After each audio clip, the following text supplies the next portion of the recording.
we're gone. And we're back. And we're there. And Hello, everybody. maybe someone can see us and maybe not as I adjust the microphone We there. got K Munin. He can see and hear. And Renard can see and hear. Metro Sky. And so can Metro Sky. They all can see and they all can hear us. I see. Hopefully they can hear us. Yeah. We'll find out in a moment. Let's move the microphone a little bit And there. hopefully y'all are having a very uneventful week. The events keep coming, but yes, it's whatever. It's starting to even out now, but that's how it goes. But if you did have an eventful week, I hope the events were good, that they were positive and it didn't bring you a lot of stress. And if it was eventful in a negative way, I hope you're able to get through it pretty calmly and that it evens itself out sooner or later. Okay. Let's start with no. K-Munin wants you to know Jujutsu Kaisen is about to end. Yay! Yeah. And Nerd is here. Nerd. Nerd is here. Hey, Nerd, how are you? And yeah, David got his hat today from Value Village, of course, because we go to Value Village all the time, and they had that hat. And we took some pictures with it in the store. And then he figured he would get it. I get that. King Friday, I presume. Yeah. Oh yeah, King Friday right. From King Friday, I presume. Hey James, how are you? James is here. King Friday from Mr. Rogers. Mr. Rogers right. had Mr. Rogers' neighborhood. King Friday the 13th. King Friday the 13th. Is this your new gimmick? No. Everybody has to have Everybody a gimmick. Has yeah, I don't know. Do I have a gimmick? I don't really have a gimmick. I can do my Macho King Randy Savage impersonation. When he he's no longer the Macho Man Randy Savage. It's the Macho King Randy Savage. Oh yeah, can you feel it? Can you dig it? Cream of the crop. Cream of the crop. Are you done? No, I am just getting warmed up. Oh, Jesus Christ. Heavy is the head that wears the crown. Yeah. Heavy is the head. Heavy is the head. And sometimes it's pretty big, too. Oh, my Lord. Gotta turn that around. Did the employees look at David in the... No, because nobody's ever around that Value Village. Modern generation, they're not paying attention. I could have gone up to the register wearing this and nothing else, and they wouldn't have known. He could have walked out with it. They wouldn't have known. Yeah, probably. Because they don't pay attention. Buried in their phone. Or you got one guy who stocks the shelves. He wear his headphones, singing rap music out loud with all of the curse words in it and everything. He don't care. Loud as hell. Yeah. With all kind of vulgar language. Yeah. Doesn't. He don't care. And then it's this other girl. She stocks the shelves and she put the clothes rack on one end of the store. And she carries them one by one. From this end of the store, she walks all the way to that end of the store, put it on the rack, walk back, get one more piece. And it's like, why don't you move the cart the damn rack with to you where you gotta be? I tell you, we're doomed. But and I tell the people at work this all the time, you're gonna be here till 3:30. So it don't matter how much you do. And I guess that's the mentality she has. I'm gonna be here till my shift is over. Yeah. And hey, and they told me to put the clothes off of this rack onto these racks, and that's what I'm gonna do for 8 hours. Yeah. So that's what she do. Raccoon. Hey, Raccoon, how are you? As well as Robert. And then we got Robert is in the house. Yes. And Raccoon wants to know if I'm the Wiz. No, I'm the king. I'm the king. I'm the king. I'm the king. Who knows where that's from? Nobody knows. I'm the king. I'm the king. You know where it's from. I do know it. She does know where that's from. Yes, Robert, I am cold because I'm always cold. She's always cold. Because it's cold in here. Robert's jealous of my hat. Robert ain't jealous of your hat. And we sitting under the vent, but David did close the vent this time. She's sitting under the vent. I'm sitting under the sword of Damocles. and Jesse Say What has joined Mhm. us. Somebody will get the Democles comments. Nobody's So gonna get nothing about no I can't be the Democles. only one who ever read classic literature. You are. All right, well, because everybody here reads comics and comic books, anime. comic books and anime. Yep. Okay. K-Muni reads anime. Everybody else read comic books. Yeah, K-Muni, you're right. It came from Seinfeld, the Wiz. He was the TV guy. No, he was the king. The king of the but he had a TV commercial. Yeah. Yeah. I'm the king. I'm the king. And he would march and he'd go like this with his arms. And everybody was like, where have I seen that guy before? Mm-hmm. And they didn't realize until he put the crown on who the hell he was. It's like, oh my God. Yeah. You go to the Value Village, man, and it's like the majority of the staff are teenagers or about 22. I think that's the cap. And you go up there with some records, they're like, what is this? I'm like, that's a 33 record. Oh, okay. You can tell them anything. They don't know. Or they think they charge you the 45 price because they think 45 is bigger. So that means the big record, not the small one. Yeah. So when they do that, you're like, no, this is a 33. There's Metro Sky. And it's this one lady, she old, she know. She don't ask nothing because she knows. But she will ring you up way too much. You come up there with 3 things, she ring you up for 15 things. So she always got to have the manager. And it is a task getting that processed when the manager comes. Yeah. It's good to be the king. That is a quote from Mel Brooks. Oh, hail the king. That's right. Y'all need to quit feeding that man them lies. Yeah, I know. Well, you know what? Now I need a sash too. Oh my God. I need a sash. I need a little half cape. I can wear it on my shoulder and a scepter, and I can sit there with the scepter in my lap and. K-Munin has heard of Democles. Thank you. K-Munin only people. No, somebody else has heard of it. And John McJunkin how has joined us. Yeah, but the Value Village is a good place to go just to look at people and see the direction the country is going in. Because you get in there and you see how people dress. They had this one girl. I don't know if that woman was her mama or what. Oh no, I know where you're going with that. And I'm not being mean or nasty, but she was a young girl. When I say young, I mean between the ages of 18 to 22. She was in that range. All right. And I know she weighed 250 pounds. And then she had on like this. More than that. Yeah. And I'm being very generous with that. She had like this bra. And then some shorts. Like really, really short shorts. Yes. And that was it. She was like that singer. What the hell? Lizzo. Yes. That's what it reminded me of. The woman she was with, which I think was her mom, I don't know, she was old enough to be, had on this like skin tight dress.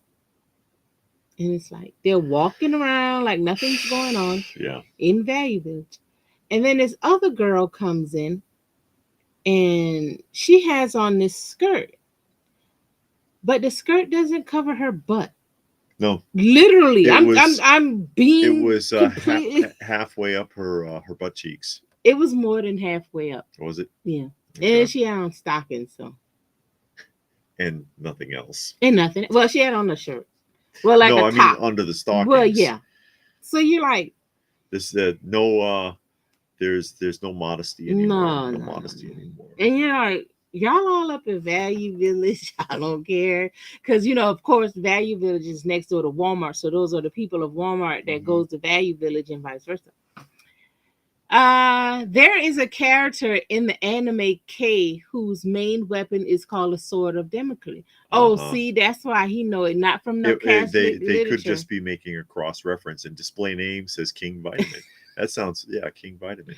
Someone bring a set. Yes, I know. And Nerd says he keeps saying it, but you two have got to do a film trivia night. Yeah. We got to set up another trivia night. Yeah, we have been talking about that, and we're trying to decide what to do. And then if you do film, because we did talk about that, what do you do with, how do you get that without playing anything? Yeah, because the 2 times, Hey, Black Knight, yeah, how are Black you? Knight is here. It's King David. Black Knight has a channel. Yes, he does He have a does have a channel. channel if anybody wants Because to he take a be look. hunting those figs. Uh-huh. See, Munin knows. Sword of Damocles, metaphor for impending doom or disaster. Because you have the sword hangs over your head. You never know when the cord's gonna snap. And oh, that was in that movie. The girl, she was strapped down to that table, and then that sword was on her, and it was. That's the Pit and the Pendulum. No, it was a sword to go straight down. The Pit and the Pendulum swings. Okay, so you do know. This one, yeah, I know what I'm talking about. Johnny is in line for the Price is Right. Hey, he's gonna swing. He's gonna spin the big wheel. Spin the big wheel. Come on, dollar. Come on, $1. Don't blow it, Johnny. Don't blow it, Johnny. Don't go over $1. Big money, big. Oh no, that's not. No, big money is Wheel of Fortune. Yes, yes. And I don't know if it's going to be Drew Carey or not. If Drew gives you a hard time, smack him one. Hello, sire. Yeah, and Trevor is here. Yeah, it's not the same since Bob Barker's not there. You know, when Bob Barker left, and it no modern game shows are. I can't watch them. They're flashing lights and they're loud, and I don't believe those are real people. I think they're actors. It feels like they all feel so phony. It's true. It's true. It feels like you're watching a bunch of actors. Yeah, because if you go back and watch some vintage game shows. I mean, even from the 80s, 70s, 80s, and look at the people, even the 90s. Look at the people and how they act. Yeah. Then watch a modern one. And it's like normal people don't act that way. I hope not. You know, they all like, oh yeah, we're here with my friends. Like they're too calm and too relaxed. But loud at the same time. Yeah, but oh yes, I'm so excited to be here. It's like, shut up. I have a trivia and no anime. Manga. Oh God! Like Victory would be exactly. We want to give other people a chance. He does try. Yeah, he does. But he moves too fast. Bob Barker took his time. Yeah. Plus, he can only do what they let him do. Yeah. Bob Barker was a different era, and I think the game show era is kind of dead, in my opinion. But now Drew Carey was good on Whose Line Is It Anyway? Yeah. I liked him on that. Whose Line Is It Anyway? I really like that show. It's funny. Because they do skits and it's all made up impromptu skits. So they come up or they call out in the audience, let's do something about whatever. And the audience will yell out something, or they'll get audience participation. They'll call 2 people up and they have to participate with the cast members. It's a real good show. It's funny. Mm-hmm. I'm getting Peter and the Wolf vibes. Oh, with the headpiece. Fumbling through the galaxy. He found his way here. He's fumbling through the galaxy. Yeah. Who is Peter and the Wolf? Aren't we all? Oh, it's a classic story. It is Peter and the Wolf. It's a classic story. I actually had that. I had that book from the Disney collection when I was a kid. Actually, yeah. Disney made a movie? I don't believe it. Really? Did. I don't think so. No. And so they didn't make a really good cartoon and then come back later and made 5 sequels and then a live action. No, that did not happen. So that didn't happen. The Wolf. No. And if they did it now, they'd ruin it. But they can't do a really good cartoon right now. Actually, The Price is Right is not actors. There are criminal investigation involving members giving advice to contestants during final showcase. Oh no! Wow, that's interesting. I haven't heard that. Mm-mm. But I don't know about Price is Right, but we've seen a lot because I haven't watched The Price is Right either. I haven't watched it. We've seen a lot of the modern game shows, and it just feels fake. Yeah, it feels like they're acting. And I'm like, oh, that's awful. Robert says Gilbert Gottfried would have been a great fit for The Price. So yeah, Gilbert Gottfried would have been a good host for any game show, actually. Yeah. He was funny enough. Mm-hmm. But now they're always getting comedians. But in the past, those people were just like professional game show hosts. They weren't comedians. Yes, they were professional game show That's hosts. all they did. Now a game show host is like career. they have to be either a washed up actor or a comedian. Yes. Are you guys Aliens fans? Says the James. new Alien Romulus is phenomenal.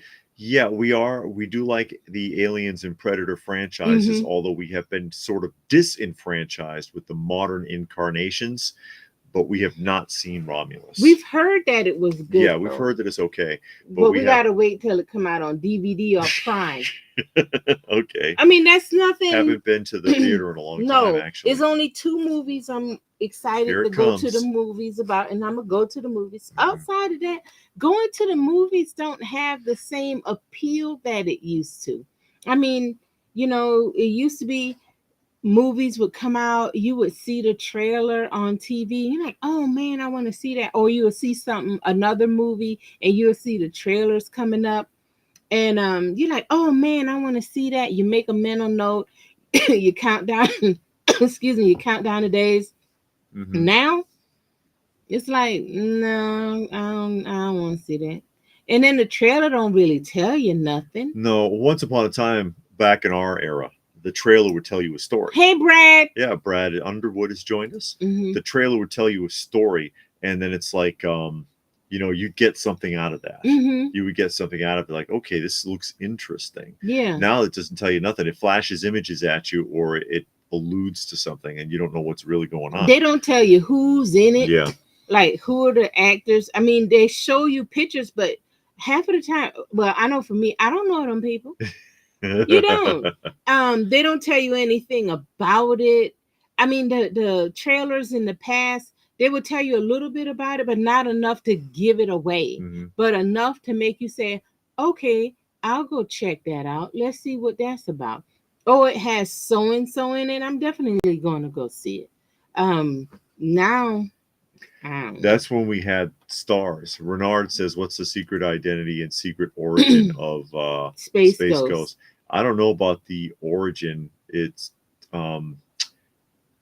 Tad Ghostal, right? Tad Ghostal.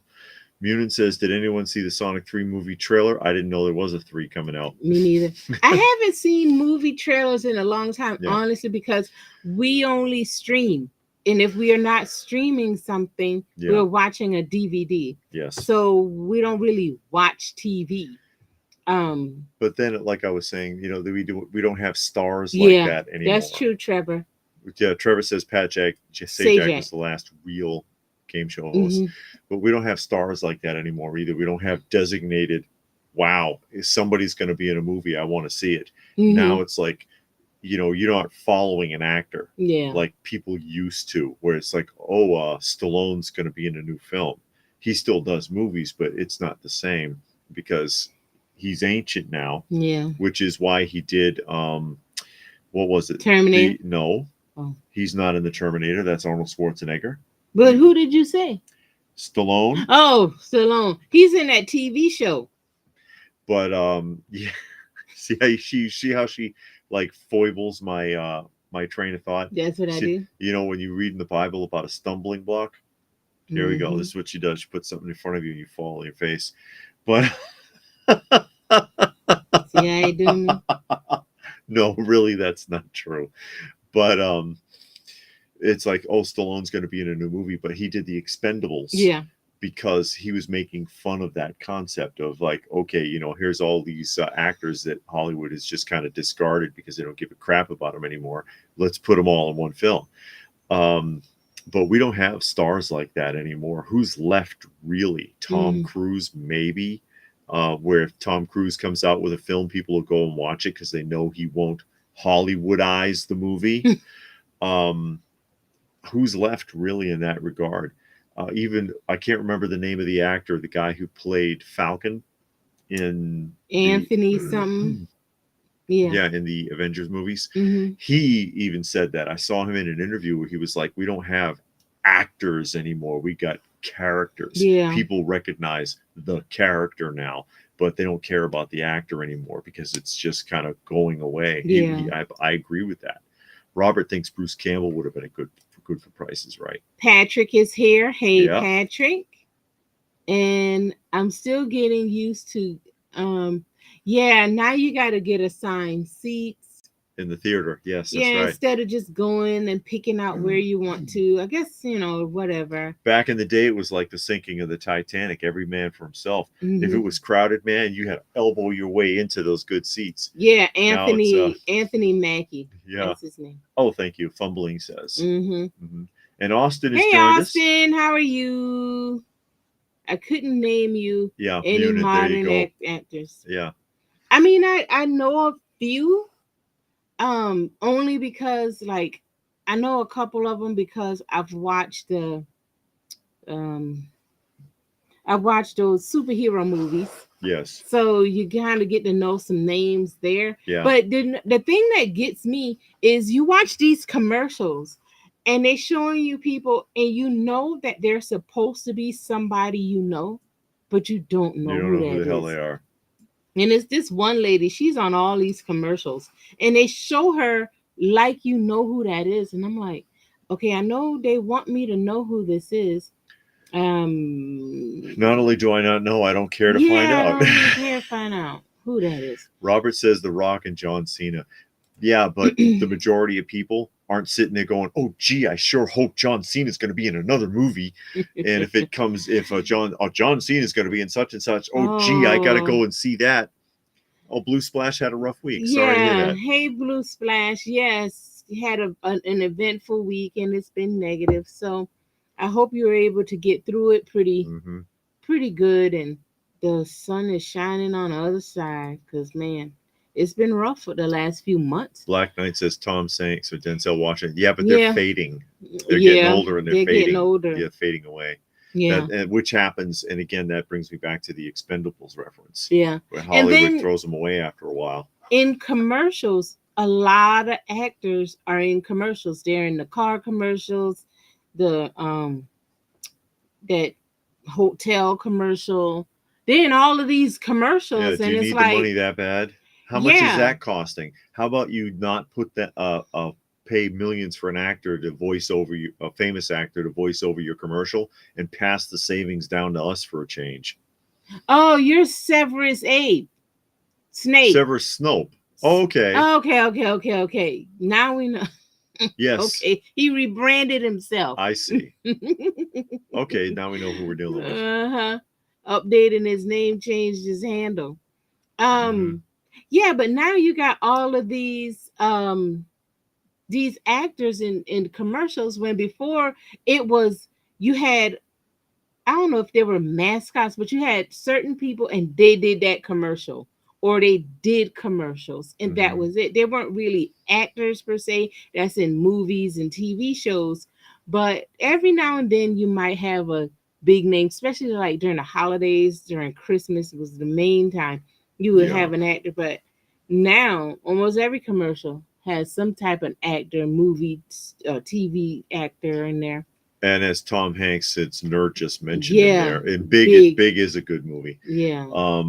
Tom Hanks, it reminds me of his voiceover in the Simpsons movie where he says he's advertising something for the federal government as himself. And he says, "Hi, federal government no longer has any credibility, so they've rented some of mine so that I can describe this." And I'm like, yeah, that's brilliant. Actually, that's exactly what it is. These companies have no credibility, but they're going to rent some for a lot of money. And I guess that's maybe what they're doing with hiring all these actors in commercials, because it's like, okay, people are going to know this actor and they're going to trust them if we put them in a car and driving up a side of a mountain that nobody on earth will ever do, or driving through a riverbed. No one's going to do that in that vehicle. No, nobody's going to do that. We don't need to tell you nothing about the vehicle, how much gas mile it's going to get, how many people you can sit in there. No, let's drive up the side of a mountain. Let's do a whole lot of stuff normal people don't do. All you want to do, how many highway miles I'm going to get? How many street miles I'm going to get? How many miles to the gallon? How many people I can get in here? Do I have enough room to put a TV capacity? in there? What's the towing capacity? So on and so forth. No, they don't tell you any of that anymore. Mm-mm. Look at the old car commercials. Pull up car commercials from the 60s, 70s, 80s, and it gave you a breakdown of the specs on what the vehicle was capable of.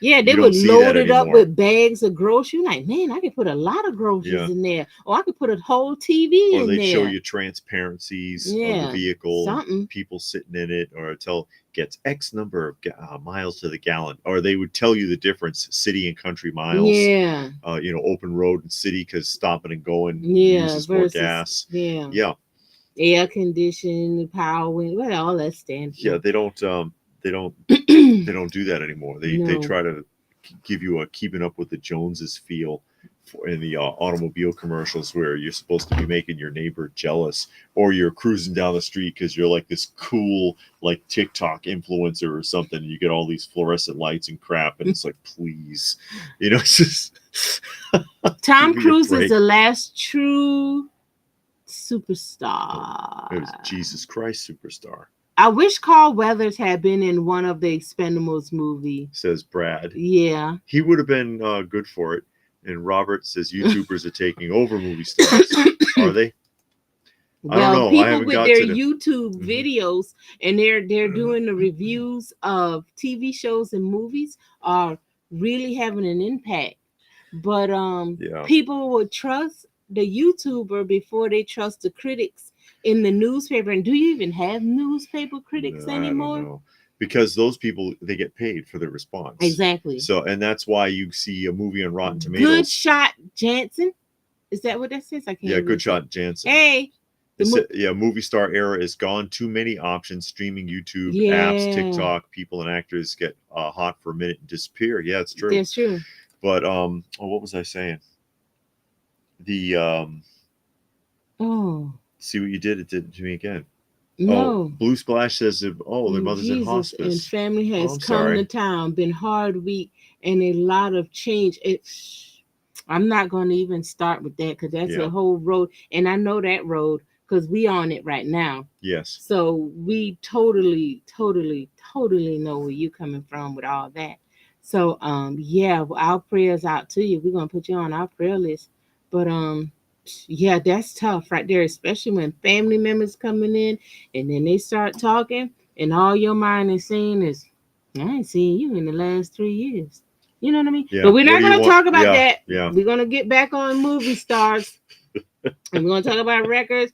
And we're going to talk about toys and comics. Yeah. But no, we do understand what you're talking about. And it's sad to hear.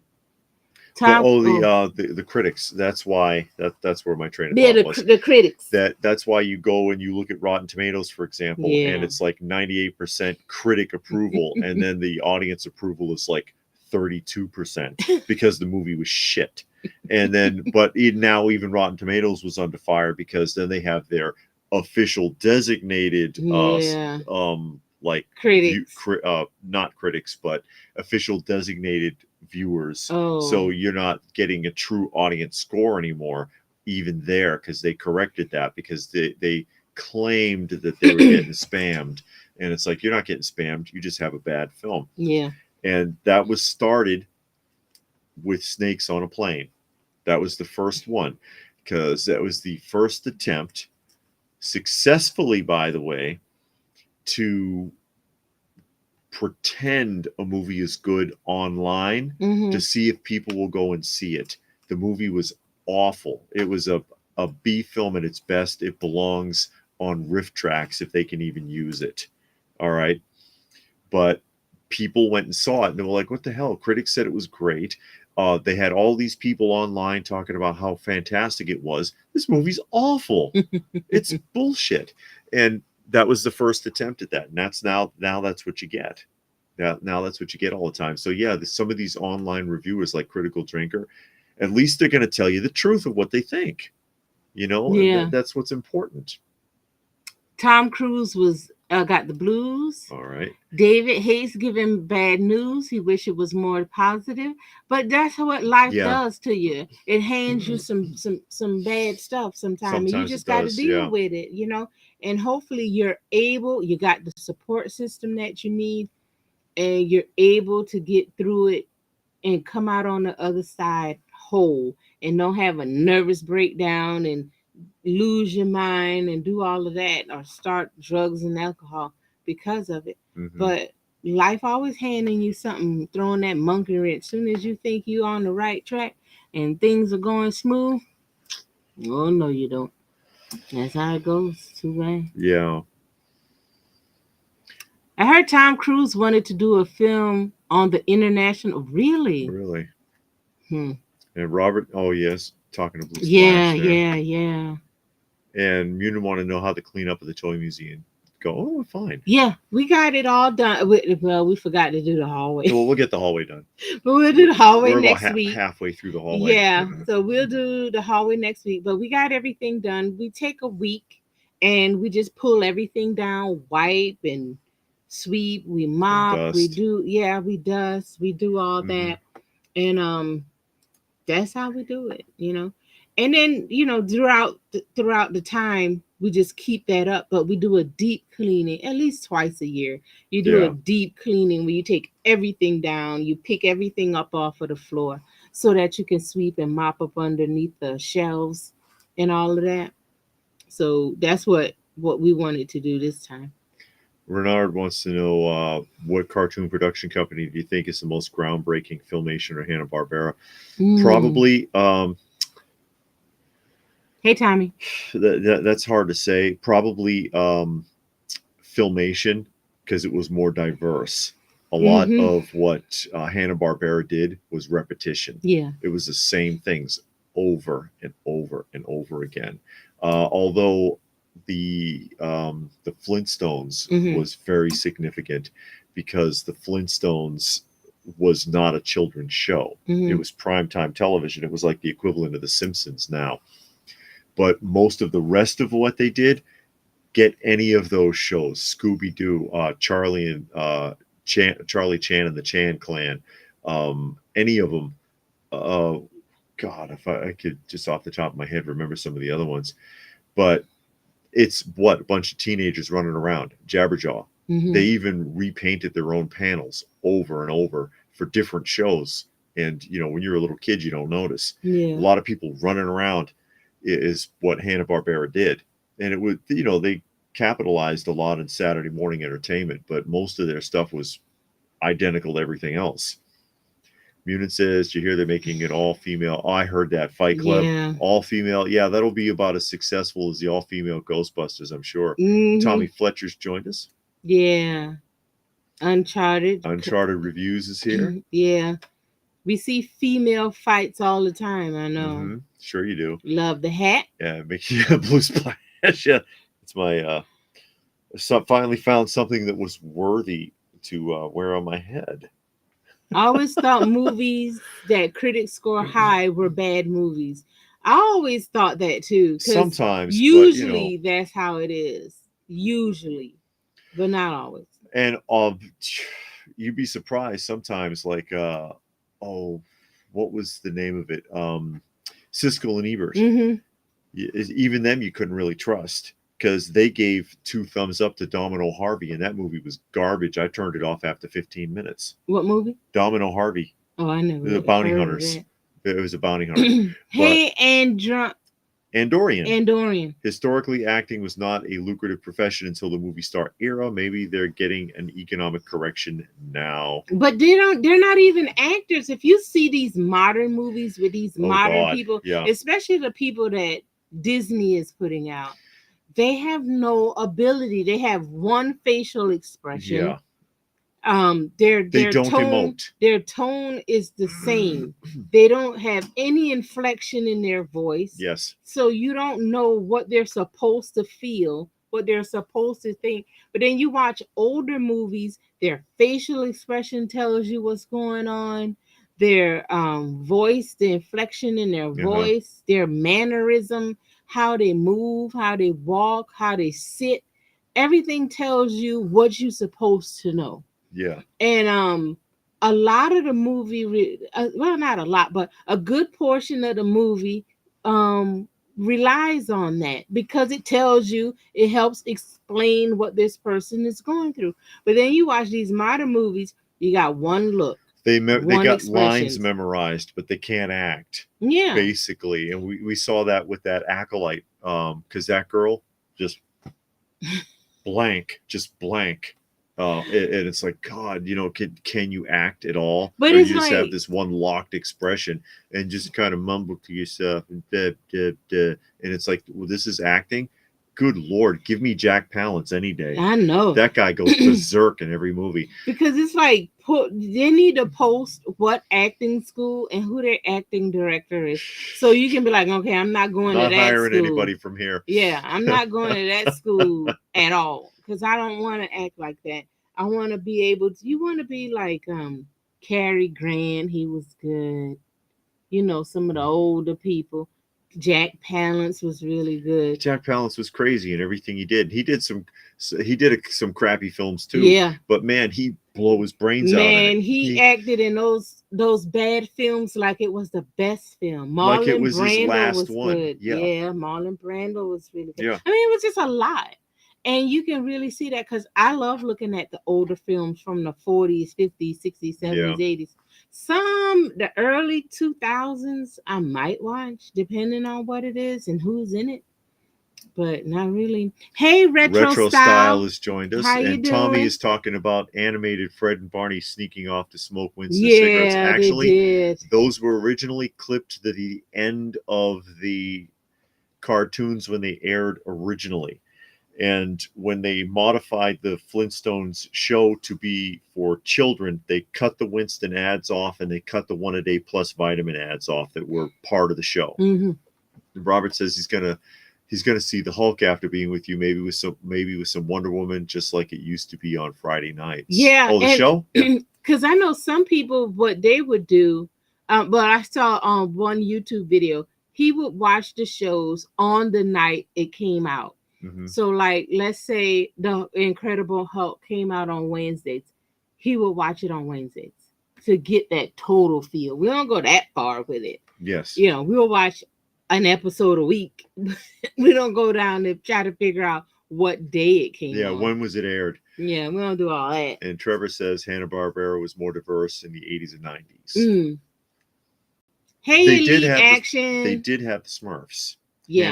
Hanna-Barbera did Oh, that was the Smurf? I mean, that was a Hanna-Barbera production, and that's one of their best. Robert wants to know. No, I don't want to know. Hey, Jeff. Jeff has joined us. I don't want to know nothing about no female.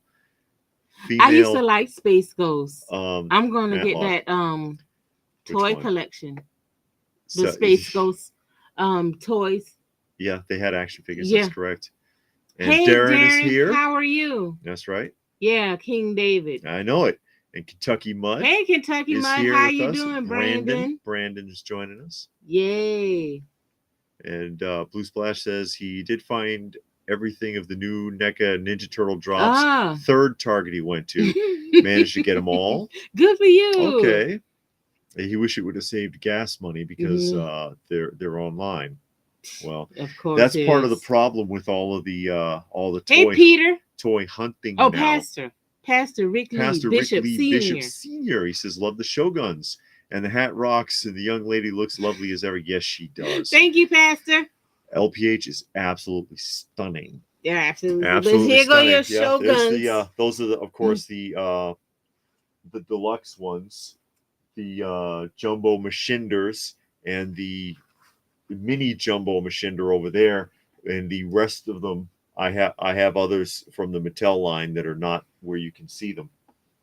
But yeah, I love those. It was a great toy line. I know people used to pick on them because they're real limited articulation, but the size and just the playability of them make up for that. Did they have a cartoon? Yeah, they were connected with a show that in the States, it was an after-school program called Force 5, and each day of 5 Monday through Friday, in the airtime is usually 3:30 in the afternoon, something like that. They would show one show in chapter from one of these, one after the other, except for Friday, and that was Space Gateers. And they never brought Space Gateers toys or figures to the U.S. But they do exist. They're Man, they're expensive though, because you're talking Japanese imports and stuff like that. It gets expensive, but they'd have like Guy King and Vanguard Ace and stuff like that. I don't know if was Mazinga in Mazinger in Force 5. I'm trying to Who remember because I knows? haven't seen that since I was a kid. Tommy don't like how they're erasing the redheads from pop culture. That's true. I never noticed that. Characters who are traditionally redheads, they've been replacing, and there's really no explanation for it. Really? It is true, yeah. I guess I just never paid attention to it. It's not something you would notice right off, I don't think. Robert says, I remember some shows came on certain days, or CBS Friday night, vividly Wonder Woman, Hulk, Dallas, and it was Dukes of Hazzard. Yeah, well, of course. I mean, they had their slots. Yeah. They had their specific slots. And Brandon says he's doing good. How's Monkey in the Backyard Gang? You can have them, and then you'll know how they're doing at all times. Well, I got your address and put them in the box. Monkey is very, very rambunctious. Too rambunctious. He jumps to my shoulder from behind. So like I'm walking along, and I'm not short either. He's clearing nearly 6 feet to hit me, and then suddenly, pow! There's a cat on my shoulder from behind, and there he is looking at me, and it's like, golly, cat, give me a break. Yeah, but he gets on the other cat's nerves because all he wants to do is play. That's all he wants to do. And they're like, I don't want to be bothered, so they slap him around and do all of that. Then he'll roll on his back like this. He's like, come on, we're just fooling, right? But they'll slap him and bite him and push him around, and they just don't want to play. But White Cat likes to play with him, and then she gets annoyed after a while because she's like, okay, I'm tired now. I'm done. And he's like, nope, I'm not tired. Robert remembers Cosby on Thursday. Yeah, because that was a must-see TV on Thursday nights. Yeah, there you go. Hey, Gilgamesh, how y'all doing? Joined us today. And Munin says Shogun figures may have limited articulation, but most toy lines back then also did. Plus, Shoguns have the size and shelf presence. Yeah, and like I said, there's good playability. I mean, rocket firing, and there's all these things you can do with them, even if they are limited. It just made it cool, Plus, they're huge. I mean, you're a little kid. You imagine what it is playing with one of those when you're little. It's like they're just a hair short of 2 feet tall. Yeah, and that's right, Gilgamesh. Yeah, he's watching the King, and he's not gonna Macho King Randy Savage. He's not gonna stop because everybody keep calling him King David, so he's just like all in his all in it now. So it's LPH has no room for the crown because she's got a halo. Can't you see that glow? She's gorgeous. Gilgamesh said, doing good. Just got done working, and it's storming. I wish it was storming here because you like in Athens somewhere. Yep. It need to rain here because we just planted some grass. Reston has joined us. And we need our grass to get watered. But speaking of like sizes of things, I was at we were at Goodwill today, and I picked up the tape, a cassette tape, and I didn't realize how small a regular cassette is. Yeah. You know what I mean? Hadn't handled one in a long time. No, and growing up, I had a million of them, but never thought. I guess because I had them all the time, and now I haven't handled one in years. So I was holding one. I'm like, man, these things are small. I just didn't know. Oh, I remember Shogun. Shogun's almost as tall as me. Yeah, because again, they're like they range 20, usually between 21 and 23 inches tall. 21 to 23 inches. That's right. I'm smooth because I'm the king. I'm the king. Anyway, some cheesy movies we saw. Munin says the play features on Shoguns are impressive. The Popies are better though. Remember, by the time that Mattel got these to the United States, they took a lot away, especially the Guy King down here on the end. The Guy King right here. The original Popie one looks more like this, with a big protruding chest piece that's an extension. It comes way out. And then the horns are massive on the Popie version. And you can take the horns off, remove his head, pop his arms out, and put the horns right into the shoulder joints. So it looks with the extended face plate like you see here, because that is supposed to be a face on his chest. it looks like the complete head of the dragon. And they all had extra fists, extra features, extra rockets, weapons, all sorts of things that when Mattel brought it here, they took all that away because they didn't want to pay for it. They didn't want to pay for it. Back to what I was saying. Yes, what were you saying? Some cheesy movies we saw. Oh, no. Kung Fu Zombie. Oh, God. That is fantastic. Kung Fu Zombies is nuts. It is and on the zombies, Tubi. They hop, by the way. They're like bunnies. They hop. Yeah. Ooh, and they're not zombies, they're ghosts. But they hop and they No. That they were, you talking about the other one that I'm about to mention. Okay, you tell me. The Kung Fu Zombies, yes, were some the people that had died, and the guy was trying to put their spirits, put somebody else's spirit in them. Oh, yeah. Okay, I know which one you're talking about. Yeah. That was nuts too. Yeah. And the one it's guy on Tubi. The one guy got thrown out of the temple. Yeah. Because he tried to eat a dog. He went to the Buddhist temple for safety. Yeah. From the zombies. From a ghost. And you take a vow, you Buddhist, you're vegetarian or vegan or whatever. He only had to wait 2 weeks. Yeah. 2 weeks, he couldn't do it. He's eating a dog and everything. That movie was crazy. Yeah. It's on Tubi. And the next one is Kung Fu Beyond the Grave. That's the one with the ghosts. That's the one with the ghosts. And the ghosts, the guy tries to conjure up a spirit to as an assassin. Yeah. And then all these ghosts show up and they're like, we'll do it. You can hire us. And then Dracula shows up. And remember, Kung Fu movie, Dracula's an actual European. Yeah. And he's like spinning around and flying. And that was pretty funny. Man. It's on, both of those are on Tubi. So if y'all like some cheesy Kung Fu movies or just Kung Fu movies and different ones, try those two out. Kung Fu Beyond the Grave, and Kung Fu Zombies. Those two movies are absolutely nuts. Yeah, they are. So good. Gilgamesh says, speaking of Goodwill, a friend of mine went to one today and found an old-fashioned piggy bank. Excellent. A big one that has flowers. We had some luck at Goodwill. Yeah, we're showing. Let's catch up on the Brian comments. has joined us. Hey, Brian, how are you?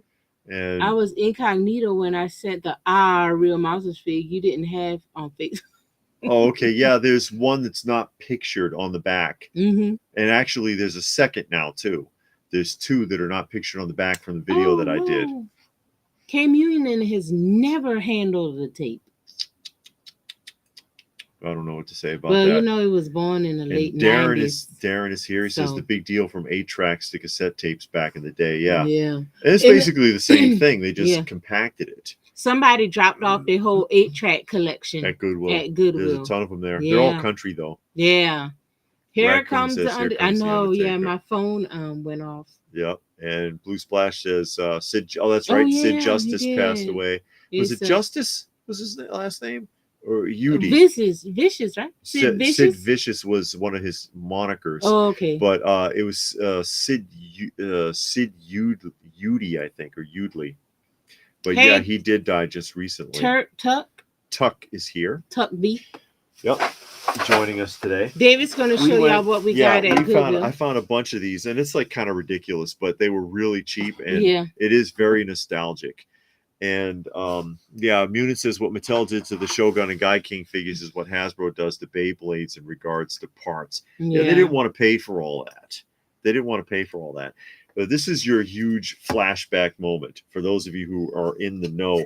And these are from Wilton. Who knows what Wilton is? It's those cake pans, and these still got the papers.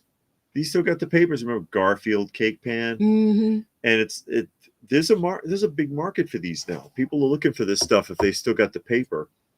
For making your Garfield type birthday cake, still has the price tag in there, $9.09. $9.09. How about Alf? Who the most annoying character on television? Yes, he was. God, he was. Alf was a handful, but there's your Alf cake pan with the paper. This is the one that and Alf is $10.09, by the way. He costs more. You got to pay extra for Alf. This is the one that I know LPH wants right here, Mm-hmm. and that Rainbow Bright. That show is really funny, by the way. That show we watched that just recently. It's on a YouTube. Funny show. Yes, it is. So this is for you. Thank you. You're welcome. He got some more. Yeah, I do. Let's see. Reston put in a bid for comics online at Goodwill, but their shipping was only one choice and super expensive. I've never gone to their online store. I've seen it because I've heard that a lot of the good stuff goes to their online thing, but it's too expensive. Live stream invite working again. Oh, excellent. Okay. Okay, let's see what else David got. Are you going to be? No. We're not going to do nothing. Not with these. The teeny bikini. Ooh. Teeny bikini. This is not a Wilton. This one, who made this? I forgot. It's on here somewhere. Mm-hmm. But I don't think this is a Wilton. Who the heck made this? Floss Variations. Teeny, itsy bitsy, teeny weeny, yellow polka dot bikini. That was a song. Mm-hmm. Some of you might remember that. Here is Holly Hobby. Yeah, all of this was at one Goodwill. One guild. They were all piled on top of each other. And these are the old ones. These are the ones from the 70s and early 80s. Yeah. Holly Hobby, there's a truly dead franchise. Mm-hmm. I don't even think they've made an attempt to resurrect her since Knickerbocker went out of business. Since the mid to late 80s. Holly Hobby it's gone. It's gone. Mm-hmm. You know, Raggedy Ann and Andy are there too, I think. I think they're done. Yeah. These do not have the papers, but actually they're worth more than you would think. R2D2, that's the original R2D2 cake pan. This isn't like one from last week. And then this one shocked me. What this one sells for? What is it? The Boba Fett. The original Boba Fett. Yeah. That could be the Mandalorian. I suppose you could pretend it's a Mandalorian. Who gonna know? Who's gonna know? I don't know. You could use this cake for your kid and be like, "Oh, it's the Mandalorian. Where's Grogu?" There ain't no Grogu for you, kid. No Grogu for you. Denied. 2 weeks. No Grogu for you.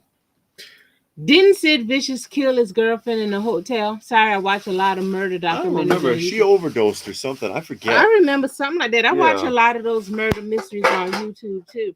Yeah. David don't like it, but I watch them anyway. I don't mind if you watch that. He went by Psycho Sid Vicious. Oh yeah. And Sid okay. Justice. I remember Psycho Sid and Sid Vicious, not Sid Justice. But his last name was Yudi, I think. Oh, if yeah. I remember correct. Yeah, you can use it at a Jello mold. That's true. They can be doubled as a Jello mold. And Elite says Goodwill online can have some fines, but the shipping is what kills it every time. 3 times more than it should be because they're going to get you coming and going. Yeah. Coming Jello and mold. Going. And McJunkin said, "Do you have some Imperial margarine with your meal today?" No. Frankenfrog, he loves the live stream. Yay, we appreciate that. Thank you. We appreciate that. We're glad you can join us. And Munin says local Goodwill is Mad Max movie in real life. Pig style with weirdos everywhere. Last time I went, some dude was having a full-blown conversation with a shelf. You know what I often see in these places is people asleep on the sofas. Yeah. Oh, this one guy, I think we took a picture of him. He was out like a light. Yeah, he was all on the couch, just knocked out. Yep. Some people, they sit on the couch, they use their phone like it's their house. They just sit, got their feet up and everything. And it's like, why y'all come to Goodwill and Value Village to sit take a nap? Yeah, sit on the furniture. Well, they tell you not to sit on the furniture. They put signs on it. Yeah, well. Do not sit. How am I going to know if I'm going to like this? Exactly. If I can't get comfortable. They tell you don't feed the animals either. But, yeah. You know. Somebody's got to feed them. So, yeah. Blue Splash liked Sid when he was in ECW. And the judge would go to the ring and tell the opponent you're guilty. And Sid would powerbomb them through a table. Oh, my God. And Nerd says he was accused of killing Nancy, talking about Sid Vicious, the punk singer. And Robert said, "Is Joker hugging the other Joker behind you?" Oh, that's what it looks like. Oh, I know. Here. It looks like he's got his arm does. over his shoulder. That's kind of funny, actually. No, they're not even near each other. No. There's like probably a foot and a half of space between them.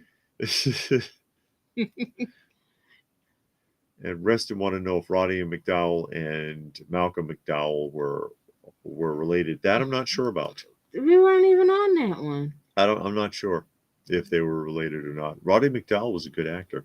And the Sex Pistols allegedly stabbed his girlfriend. Oh, okay. That's the one that stabbed the girlfriend. After he bonded out of jail. I don't remember how that all goes. And Gilgamesh has seen people sleeping in the beds in Big Lots.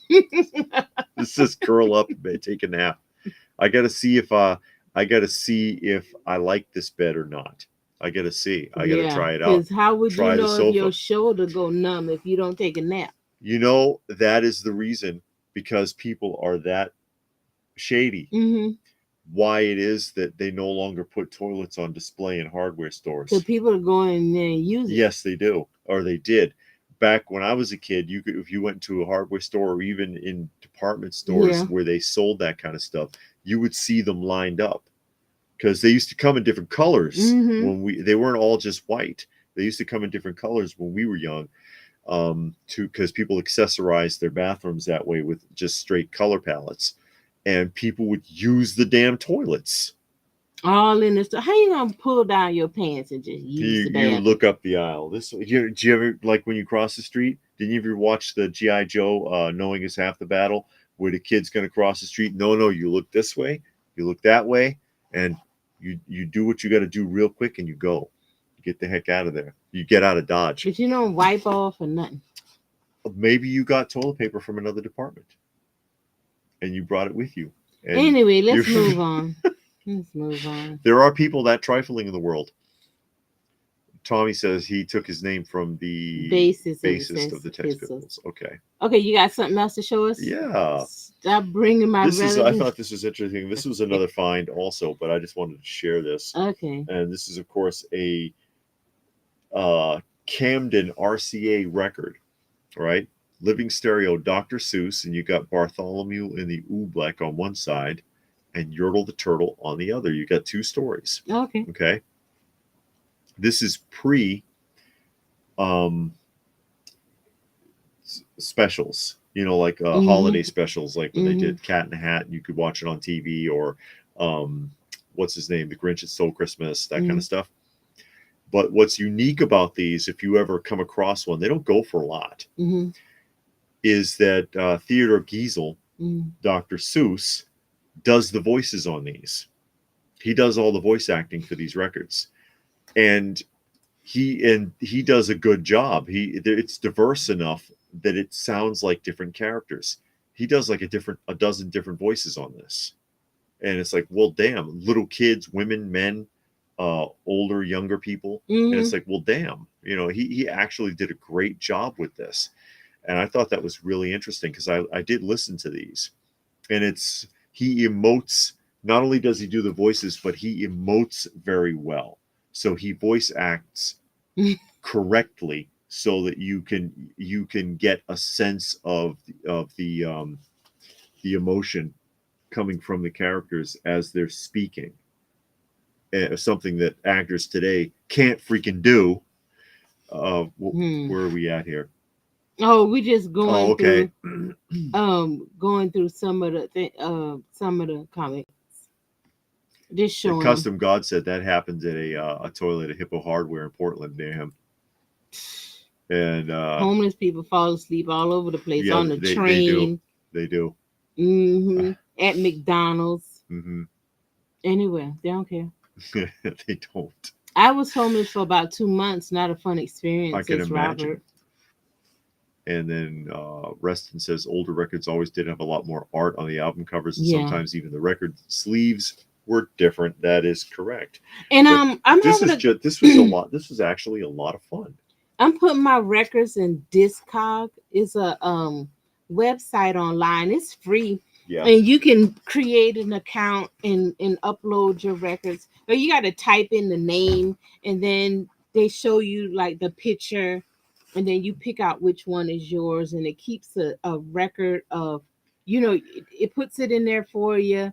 It gives you the prices, like three different prices: It can low, medium, help you high. determine what pressing, things like that. Can't I it? don't, yeah, but you gotta know the pressing because it shows you all of the different pressing. Okay. But it's like, where do I find that? It's not on the record. You Say, gotta I read don't those know it. serial numbers. Yeah, but it got the same serial number. Okay. It's hard to figure out. I don't yeah. care. I just want to know that She it's just in there. wants to know. So I just put United States for all of them. If it's stereo, if it's gatefold, that kind of stuff. That's all I do. But that's been interesting doing, and just seeing like the different covers, because some countries the cover is different in some countries, or it'll tell you that it has a misprint on it. Yeah. Like something was misprinted, or it has this or it has that. That's always cool. And Gilgamesh says he has one story like that. It's a Scratchy Doo one. A Scooby Doo. Scratchy Doo. I haven't listened in years. I'm going to have to get it out. Yeah, find it. Listen to it again. Some of those are pretty fun. Immunin says you laugh about the display toilets. Some people have done the deed in the middle of the store.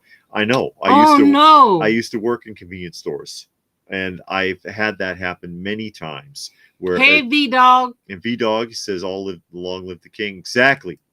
But glad you could join us today. But I used to work in convenience stores. I worked for when I was younger in Boston, when I still lived in Massachusetts, Store 24, Cumberland Farms, Christie's, and that had happened where someone would urinate or defecate in the store. And how do you do that? And I'll tell you, every single time, it was a female customer. How you know? How do you think we know? You seen him? Of course we did. Chasing people out of the store. What the hell do you think you're doing there? How do you do every that? time it was a female customer, and they thought it was funny. Trust me, laughing their ass off. Yeah. Incredible. Yeah, vinyl record covers are pretty cool. Yeah, some of them are amazing. Some of them are really nice, especially if you got the gatefolds. That's the one where it opens up. Yeah. And then the inside, sometimes it'll have like a poster or just some goings on the inside. The psychedelic ones are always cool. I can say always. And I've shown the Battlestar Galactica one. I have sitting over here a couple of times. That before. Mm-hmm. Yeah, and John, I agree. Nobody, Robert, is making fun of homeless people. Believe me, I got two had, because they're both dead now. Two uncles that were homeless. Mm-hmm. We've both worked with the homeless before. Yeah, we used to volunteer. Well, I did at my church. I was on a homeless ministry. Yeah. My two uncles were homeless, but they were homeless by choice. Yeah. They were homeless because they wanted to be. When they wanted to come home, they did. We knew where they were. Mm-hmm. But nobody. We don't do that here. We don't make fun of nobody. No, we're not picking on anybody, really. That's just how it is. And James says, nice find. Oh, yeah. Have a couple of audio drama recordings of Conan the Barbarian. Yeah, we got a couple of them in our record collection. And again, I'm going through them, putting them up in Discog. And that's been pretty cool, just going through it and seeing how much some of these records are worth. But the majority of them aren't worth anything. Worth that much, yeah. But then you got a couple that'll surprise you. Like, whoa. And I got one that's sealed. And I know I spent $30 for this record. And mine is sealed and it's worth $600. Yeah. She was shocked. She was like, oh my God. And I knew it was an expensive record, but I found it cheap. You didn't know it was that much. No, I thought it was like $100 or so. V-Dog says you need a hat. No, she doesn't. I said it earlier. She doesn't need a hat because she has a halo. It won't fit. It'll burst into flames from the holiness. Wings Over America triple record, and the record cover was a fold out. Mm-hmm. Yeah. Well, they did weird stuff with it, like I've talked about it before with the Rolling Stones Sticky Fingers album. Oh, with the zipper? It's an actual zipper, and you can zip it open and open it, and you can see like underwear inside. Weird stuff that they did with some of the albums. But yeah, they had a lot of imagination to try to catch your eye. Yeah. Some did. Some did. There's some of them so it was pretty plain or it didn't make sense. Yeah, it was just like, oh, a record. Yeah. So you just bought it because How that's the exciting. because that's the artist you How wanted. exciting. Or like, oh, excuse me, the chair's scraping. Every thrift store I've seen had This stacks of records for sale. Like that right there. Just a friend, man. She says she's just 800 is the new 100. Yeah, or one. Yeah, that's right. We get a lot of records at the thrift store. We buy out lots. Yeah. Go to the record show or go to get them on eBay, stuff like that. Just all over the place. Lots is the best way because you go to Facebook Marketplace, and I've said it before. People like they're cleaning out a house or something. There's a crap ton of them in the attic or the basement, and they don't. And it's like records. Who gives a damn about this? Yeah. And they'll sell hundreds of them for like $50 or something just to get rid of them. And that's how we found a lot. I mean, you get some dogs in there, but then you get some good ones in there. Yeah, you get some and then you stuff. Might get a couple of duplicates. You pick out the best jacket or the best record, and you put them together, and you get rid of the rest. Yeah, we like listening to our vinyl. Because we spin records pretty much every day. Yeah. And then I piecemeal together new record, a new stereo system. Yes, she's been working on getting I that found together. an amplifier with speakers at Goodwill. Yes. And then at Value Village, I found just a turntable. Yeah. And they all work. So I put them together and it sounds great. Yeah. But the subwoofer doesn't work with the amplifier. So I got to find another subwoofer. But everything else sounds great. Because I'm, in my mind, I'm like, man, I got to go buy a brand new record player and all of this, brand new speakers. And that stuff is expensive. It can be very expensive, yeah. I found it at Goodwill, piecemealed it together. I don't care what the name is and the color and all of that. I just want the sound to be good. Yes. And it came out pretty good. I was watching a YouTube video about Michael Jackson and Prince rivalry. They had a rivalry, and Prince saying he wasn't a rival. I didn't know they had a rivalry. I never heard that. I've never heard that. I haven't heard that either. I know neither of them were really political. No. Which is, And I never knew them to do anything together. I think it probably would have been really good if they had got together and did a collaboration, at least on one song. Because we were talking about them today, actually, because Michael Jackson is the only that I can think of child music star that made it all the way through adulthood and never missed a beat. Usually if you're a child music star, you don't make it past 16, 17, 18. Yeah, you kind of just one of the fall off. It's rare that there's a transition. He transitioned well. And Prince was just really good. I mean, Prince and Michael Jackson could fill out arenas of thousands of people. And people wanted to see them. I mean, every race of people know Prince and Michael Jackson. Yeah. Even now, young people know who Michael Jackson and they know who Prince is. They can sing a song or tell you the name of some songs. And it's not a lot. And no matter what you think about some of these artists, they're not going to hold up in 20 years. That's what, oh God, what is his name from Kiss? Was saying. Yeah. Paul Stanley? I don't know which one. I'm trying to remember. Gene Simmons. Gene Simmons was in an interview. It wasn't that long ago either. And he was saying that. He says, do you like, he was like, name anybody from the last 20 years. He was like, I guarantee you no one from the last 20, 25 years is going to be remembered like we are now, or like any of the big stars. Talking about, I think he mentioned Michael Jackson, Michael Jackson or Led Zeppelin or Rolling Stones or anybody. He was like, James Brown, but nobody is going to remember them 50 years from now. All the biggest stars out there in the music industry right now, because they get nothing. No. And then he was like, name somebody from the last 20, 25 years. And then the guy said, how about Nirvana? And he says, okay, I grant you Nirvana, even though they only technically had 2 studio albums. They were different enough. I'll give you that one. But anyone else, and the guy's like, Can't think of couldn't think anybody. of anybody. No. And I mean, I like all kinds of music Sure. and it's all about the sound, what you're talking about, how you feel.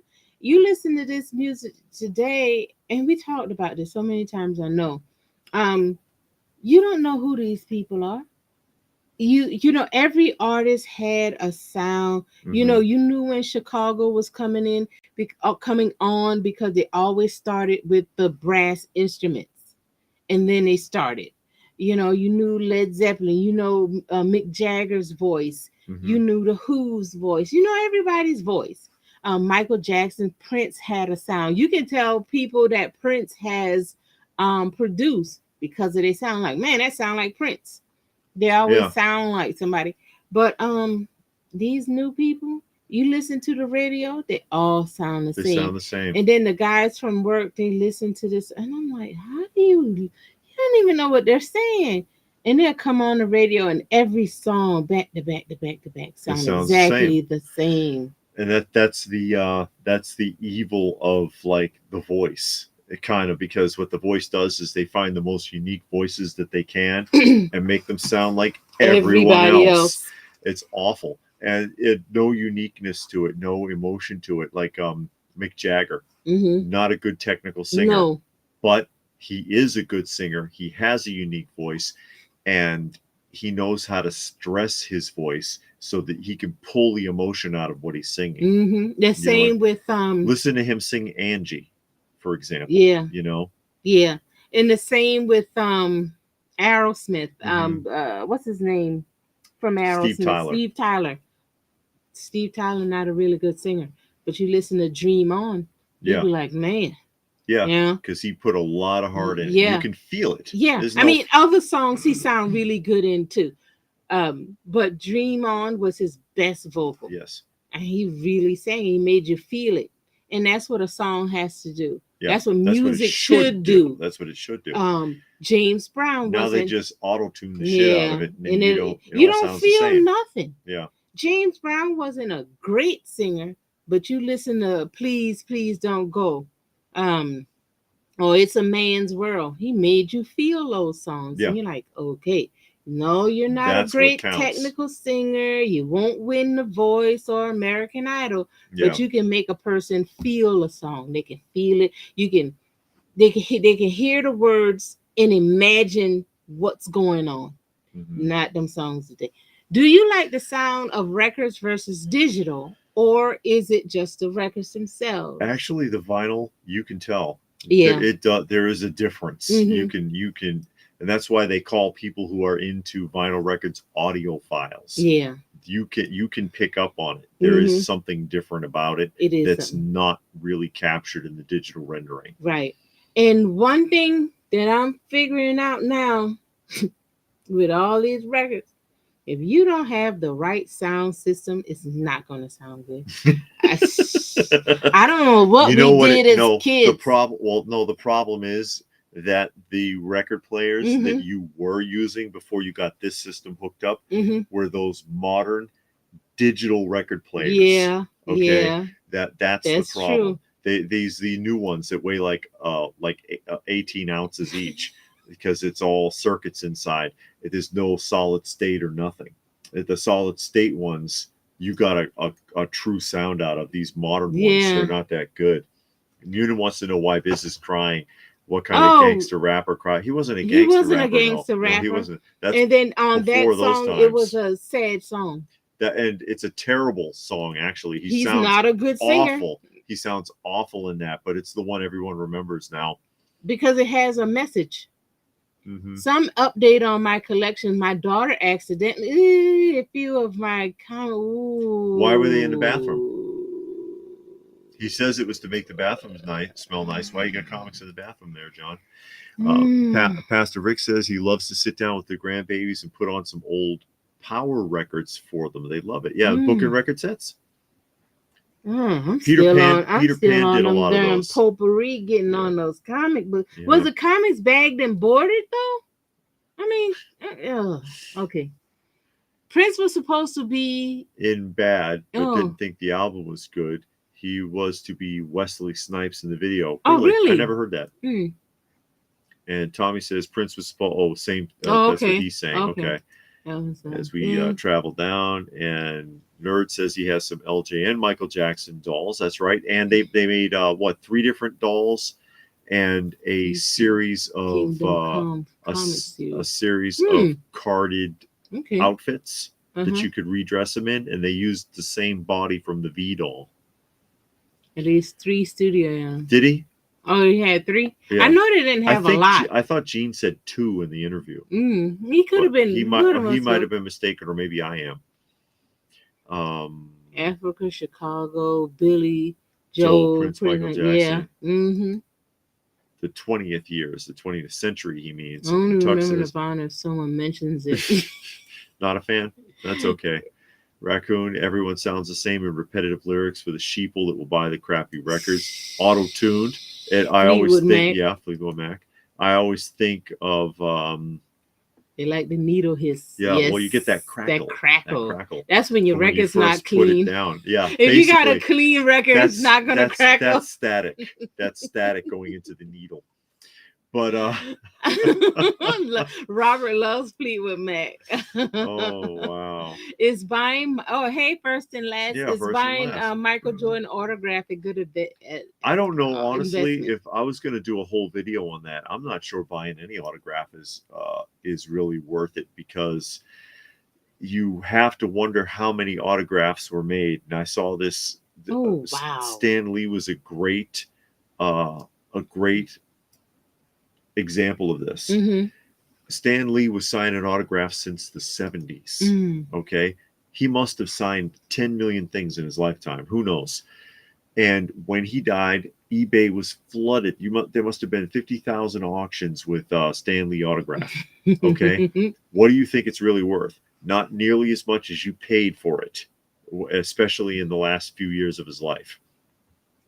Most of these guys, even the big names that charge a lot, like right now, Mark Hamill's charging between $400 to $700 for an autograph. Mm-hmm. I showed that on the Facebook group just recently. And how many things do you think he signed? Do you think there'll be a boom shortly after he dies where people scramble for an autograph because they think it'll be an investment? Afterwards, and the dust settles, and you consider he's been signing things since the late 70s, how many hundreds of thousands or even millions of signatures of Mark Hamill do you think are actually out there? And would it be worth it to pay $400 to $700 for it then? I don't think it's a good idea. I don't think any, it's not like in the old days. It's not like if you went to look for Houdini's autograph. Good luck. There's probably 12 things with his signature on it that still exist. Nowadays, everybody signs everything. It's a career for them. Lou Ferrigno, I think that's almost all he's done, except for a couple of cameos here and there. He cameoed in the first 2 Hulk films as a security guard. But I think since the early 90s, all he's done is run the autograph circuit. How many hundreds of thousands of things do you think that Ferrigno signed, or millions even, from the last 30 plus years? I think it's in most cases a terrible investment, but that's my opinion. And I preview, because that's something that we were going to discuss in a full-length video at some point in the near future. Yeah, they haven't been around because the guy died. That's so right. No more. That's right.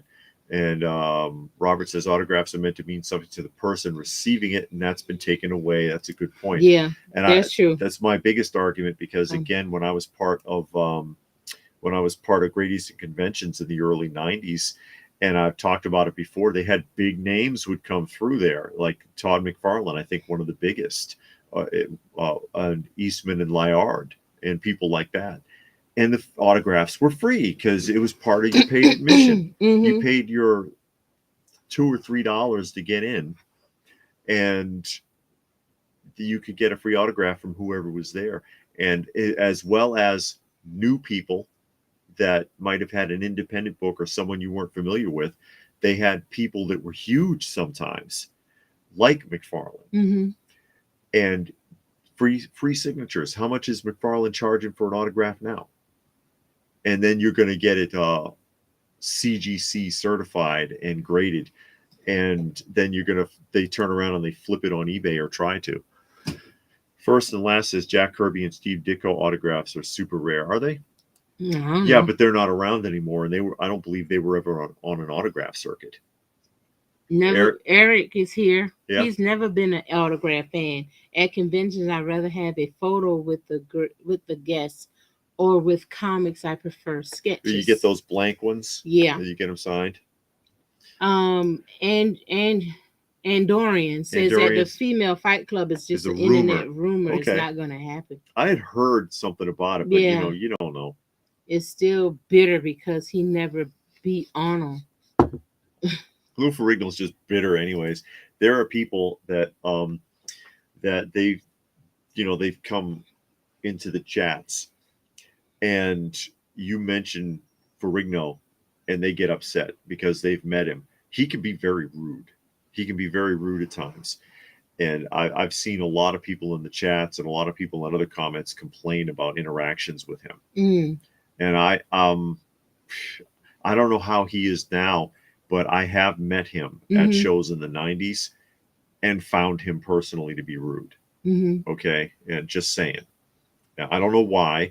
The show makes the excuse. They say, oh, well, he's deaf, and it's like, yeah, he's legally deaf. He can hear you. Okay. That doesn't mean he has to be an ass to somebody. Oh, Ghost Junk is here. That's right. Open by Royal. I was trying to hashtag me. Yes, I'm hashtagged. There, you see? I've been trying to tell you all this time. Heavy is the head that wears the crown. Don't encourage him. Just having a little fun with it. Hey, this was her idea. Yeah, it was. See? It was. That was her First idea. and Lab loves the chat. You guys are all so nice. Thank you. It's good. We try. He was in Spider-Man?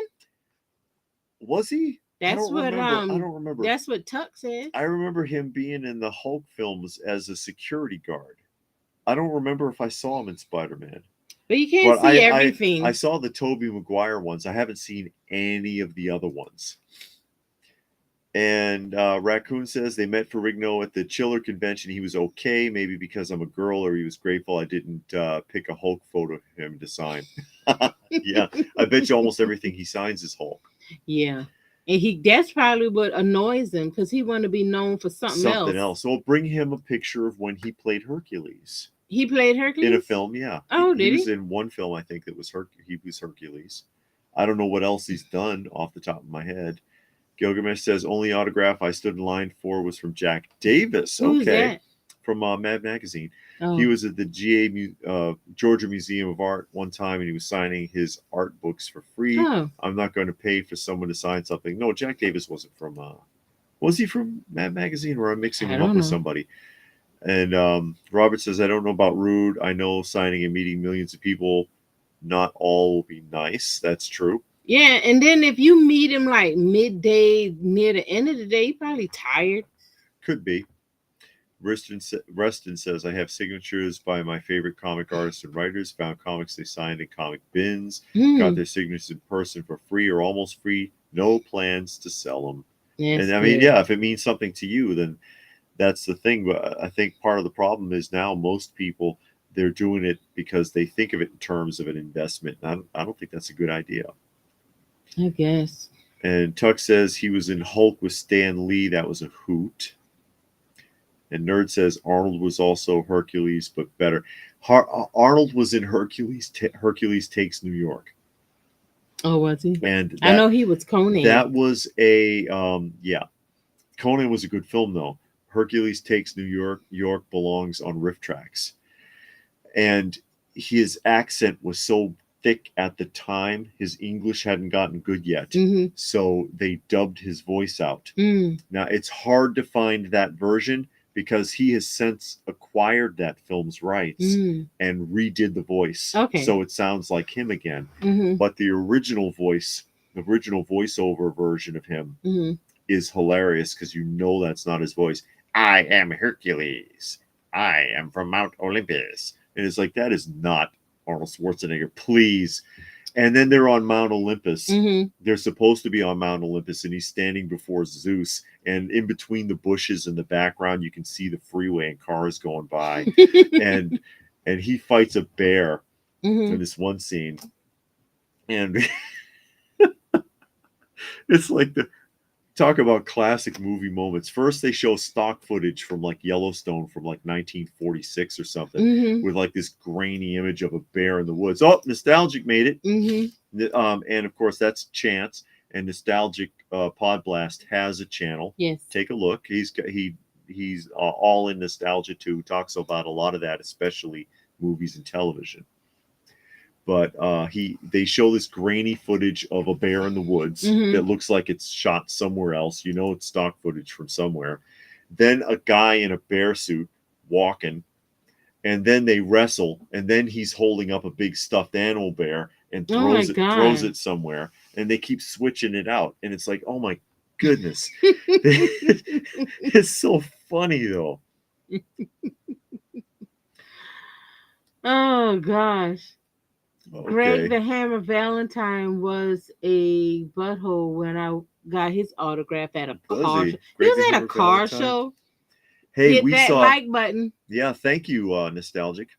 Hey, we saw Abdullah the Butcher selling autographs at a flea market. Oh God. Yeah. Some of these guys are, and they have no money. They have no money and no prospects.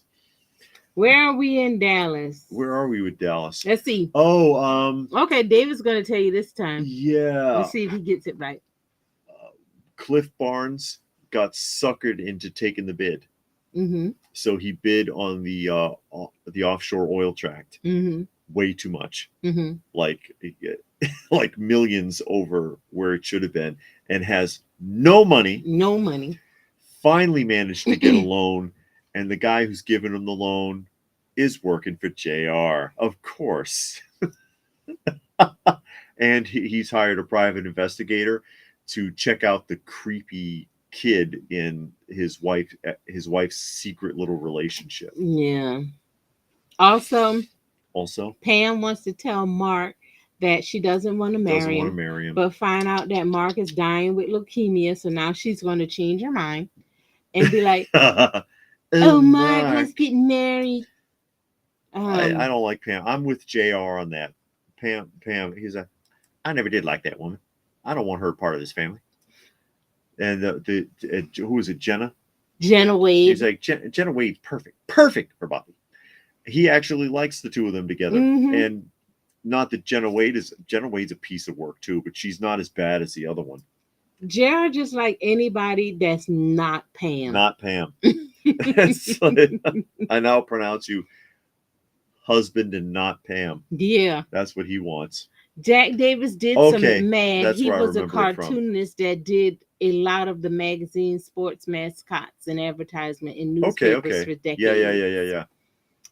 I would hate signing stuff and meeting a lot of people since I'm an introvert out of my comfort zone. Some people like it and some people don't. And I think Ferrigno's just someone who doesn't like doing it, but it's his bread and butter, and I get it.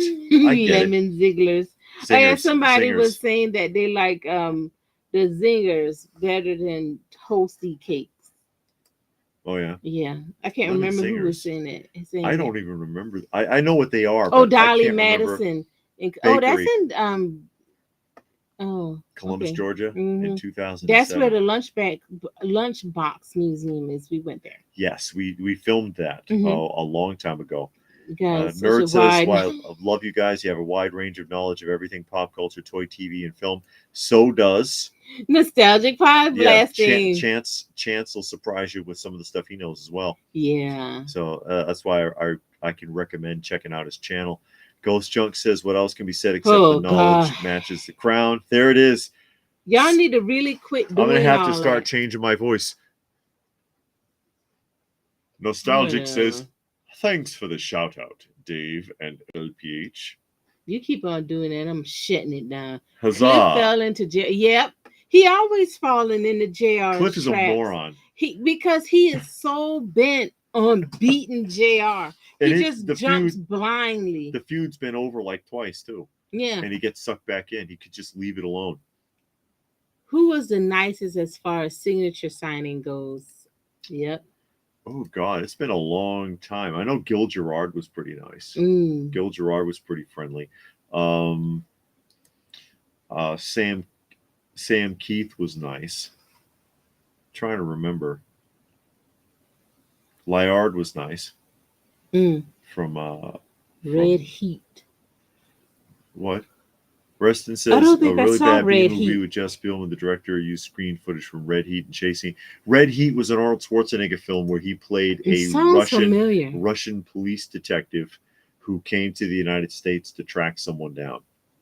Munin says, while I no longer collect anything Star Wars, I own a lot of Topps autographed cards. Got them dirt cheap years before the card craze started. Oh, you can sell them now. Might could. Get a nice little pretty penny. Maybe. And Brandon there says a lot of top wrestlers used to sign at car shows. I got Undertaker, John Cena, Foley, China, Rey Mysterio. They were all professional at the meet and greet autograph session at the shows. Man. Okay. Sergeant Slaughter's really nice too. Yeah, he's very friendly. Nice. He's very friendly. And Nostalgic says the early episode Barbecue of Dallas where JR caused Pam to miscarriage and fall from the barn. Oh, that was sad. Yeah, caused her to have a miscarriage. Yeah. Yeah, I don't think that was his intention, but no, it was an accident. And the only good thing about that, she realized it was an accident. She didn't go all crazy. Yeah, because people just love to hate JR. Yeah, but it was an accident. She realized it was an accident, and they just let it die. Because I thought that was something that they were going to keep going, but they didn't. They let that die real quick. How are you going to start referring to yourself as we? Oh, I have to. Now you should. No. We appreciate your comments. We appreciate that very much. Continue. And Robert says I should wear the crown all the time. No, he should not. Yes. Because after the night, that crown is going to disappear. And then JR got shot in season 1. We way past that. We're on like season 7. I could start wearing it to the shows. When I go to the convention. Okay, that. I can wear it to oh, really? They actually shoot on location in Hong Kong for Searching those Dallas. For Mark. Oh, okay. Oh, wow. Really? Elite Action. He says, I met Norman Reedus at a show. Got his autograph. Super nice guy. I'm leaving. Continue. Okay. Most people are not that smart. No, they're not, Brian.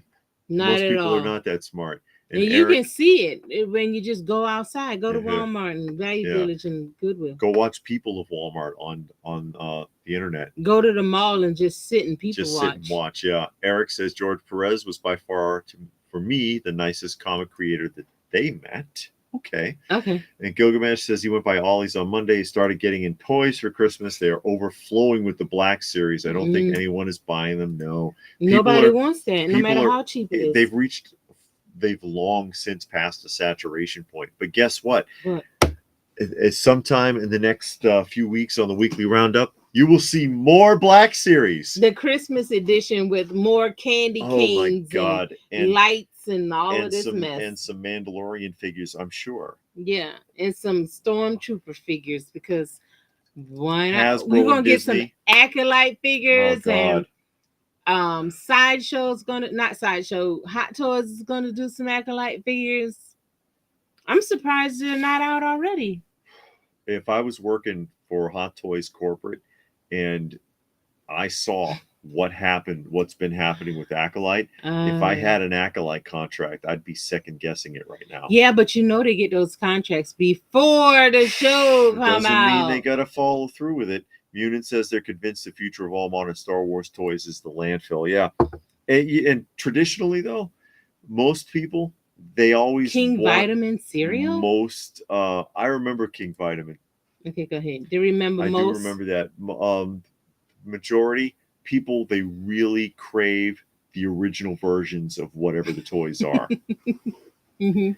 Robert loves the King voice.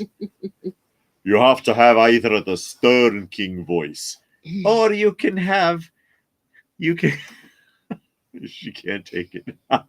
The one where you grabbing it like that. Oh, the aristocratic king voice. Ah, Neither. excellent, Oh excellent. no. That voice. Let's see, what else are we watching? We have started watching Astro Boy. Started that last night. That is weird and sad. Yes. I watched it years ago, but and it's like really your first anime, quite frankly. But it's on Tubi. This is this is the color version, but it's the original. But it's weird and it's sad. And that dad, I just want to choke him. That dad is awful. The dad is awful. He's a terrible father. And what else? We started watching. Wonder Years. We're watching the Wonder Years, but we started something else new on Tuesdays. Oh, the Batman, 66 Batman. Yes, 1966 Batman. We watched the first 2 episodes of, because we figured they're half-hour segments, 2 episodes at a time. Yeah. Because 2 episodes tie together in the whole series run. And of course, it was the Riddler was the first with who was it? Frank Gorshin. Yeah, who is hilarious as that character. No, that was John Carradine. What? As Aaron. Yeah, but I mean, just to look with the headgear and everything in the beard, because they had the headgear. Yeah. And then I can pretend that I made the calf. Oh, Moses, they made me do it. They made me do it. Nobody made him do nothing. They made him do it. You heard the man.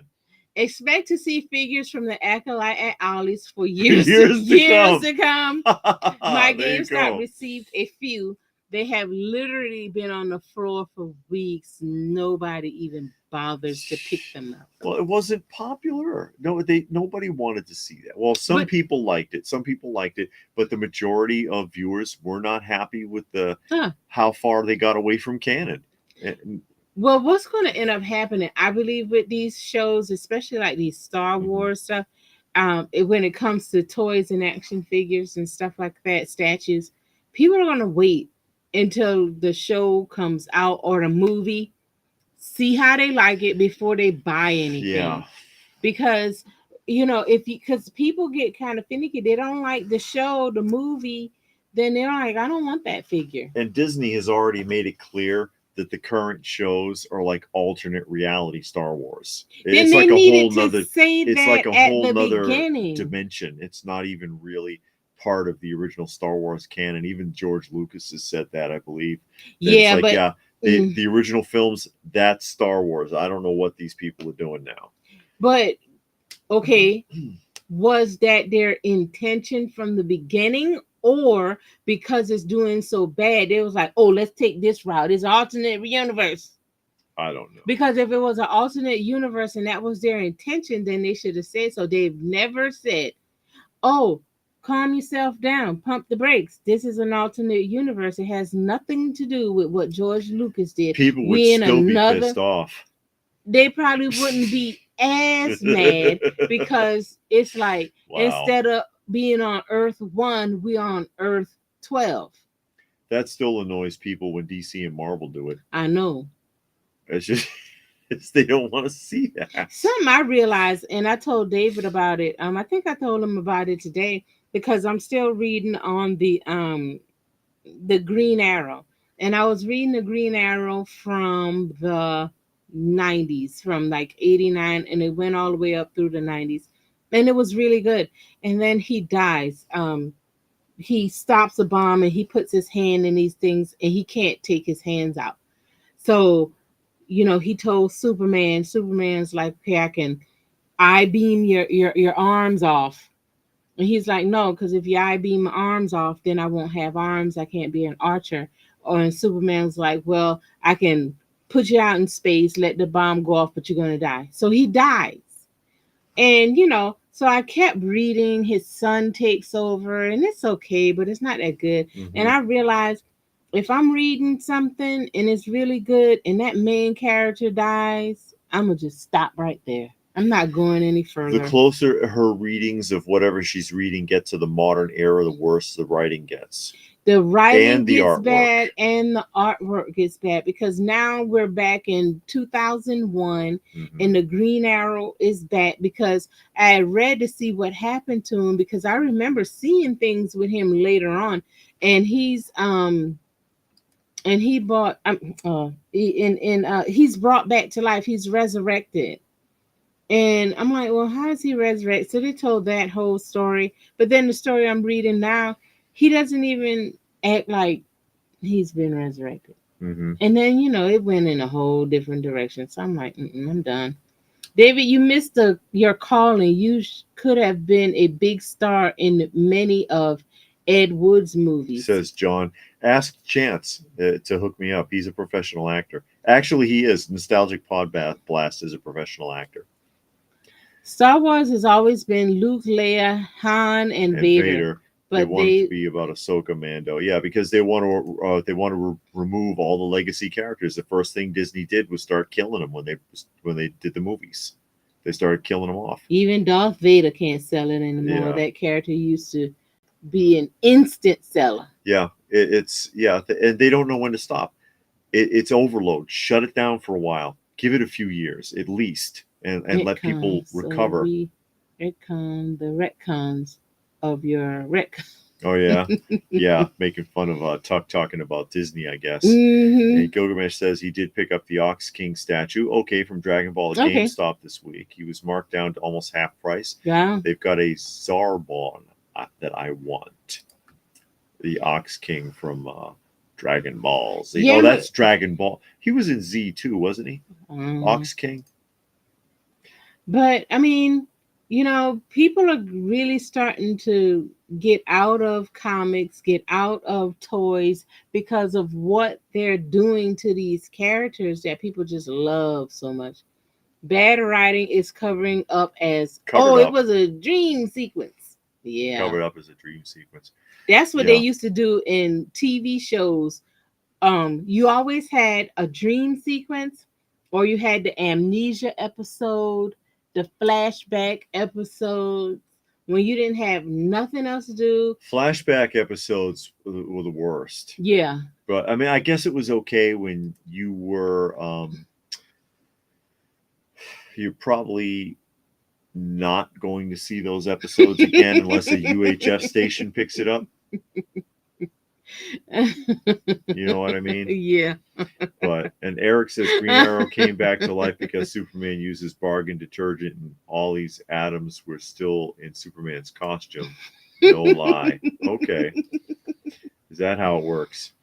That's how I like crossover comics. Everything stays the same, although Godzilla did beat down Superman from what I heard. I don't know. And that was originally a Marvel character, and then he went to Dark Horse. Godzilla. Oh, yeah. Ox King was in Dragon Ball Z. Yeah, Chi-Chi's dad. Oh, okay. Her father, the Ox King. Didn't play a big role in Z. He's basically just there as Goku's father-in-law. Okay. They want to let me know who the Ox King is. Because you're not up on your anime. Well, I mean, I've got the original Dragon Ball and Dragon Ball Z and Dragon Ball GT shows. It's too many. Well, I haven't seen them in a long time, but I did always like the original Dragon Ball where Goku was a little kid best. And John says Star Wars movies used to be something everyone looked forward to. Nowadays, people are just annoyed at hearing of yet more movies being made or TV shows. Yeah, because you hear, Disney's putting out another Star Wars and it doesn't film. even count. To me, it's not even a show because I'm stuck in the era I grew up in. A show should have 20. All right, Brandon, thank you for spending time with us. Glad you could join us. Have a good night. A show should have 24 to 36 episodes. I'm serious. Don't give me 5 episodes and tell me it's a mini series. It's a season. Okay, I can take it being a mini series if it's 5 episodes, but it's not a season. That's not a season. Okay, that's a mini series. Yeah, nerd. When you've written yourself into a hole, you got to use the flashback dreams. That's how they brought Bobby Ewing back. Yeah, we ain't got that far No, down we the haven't got road that yet. far down the road yet. Biggest okie doke in television history. People were pissed. They were pissed at that. They were like, "What the hell?" So the whole last season didn't happen. Mm-mm. What are you doing? Dream sequence. What are you doing? Rustin says you both going to post a video on your next panel appearance. Yes. So we're gonna have to do a couple of. We'll be doing a few things at the upcoming Joe Lanta, because we've been invited to do more. The people who are running the Joe Lanta want us more involved, and so we will be filming a tour. We're gonna get in early, and we're gonna we'll film the show before it starts, and we'll do a highlight reel. And we've been asked to do a panel, and we'll probably film that as well. And so, yeah, there's some other things that we've been asked to do. I don't know if we can talk about yet. Yeah. Because I don't know if it's on the official card yet. But yeah, they like what we do, and they want us to be more involved. No, K-Munin, we do not need to catch up on our anime. Thank you.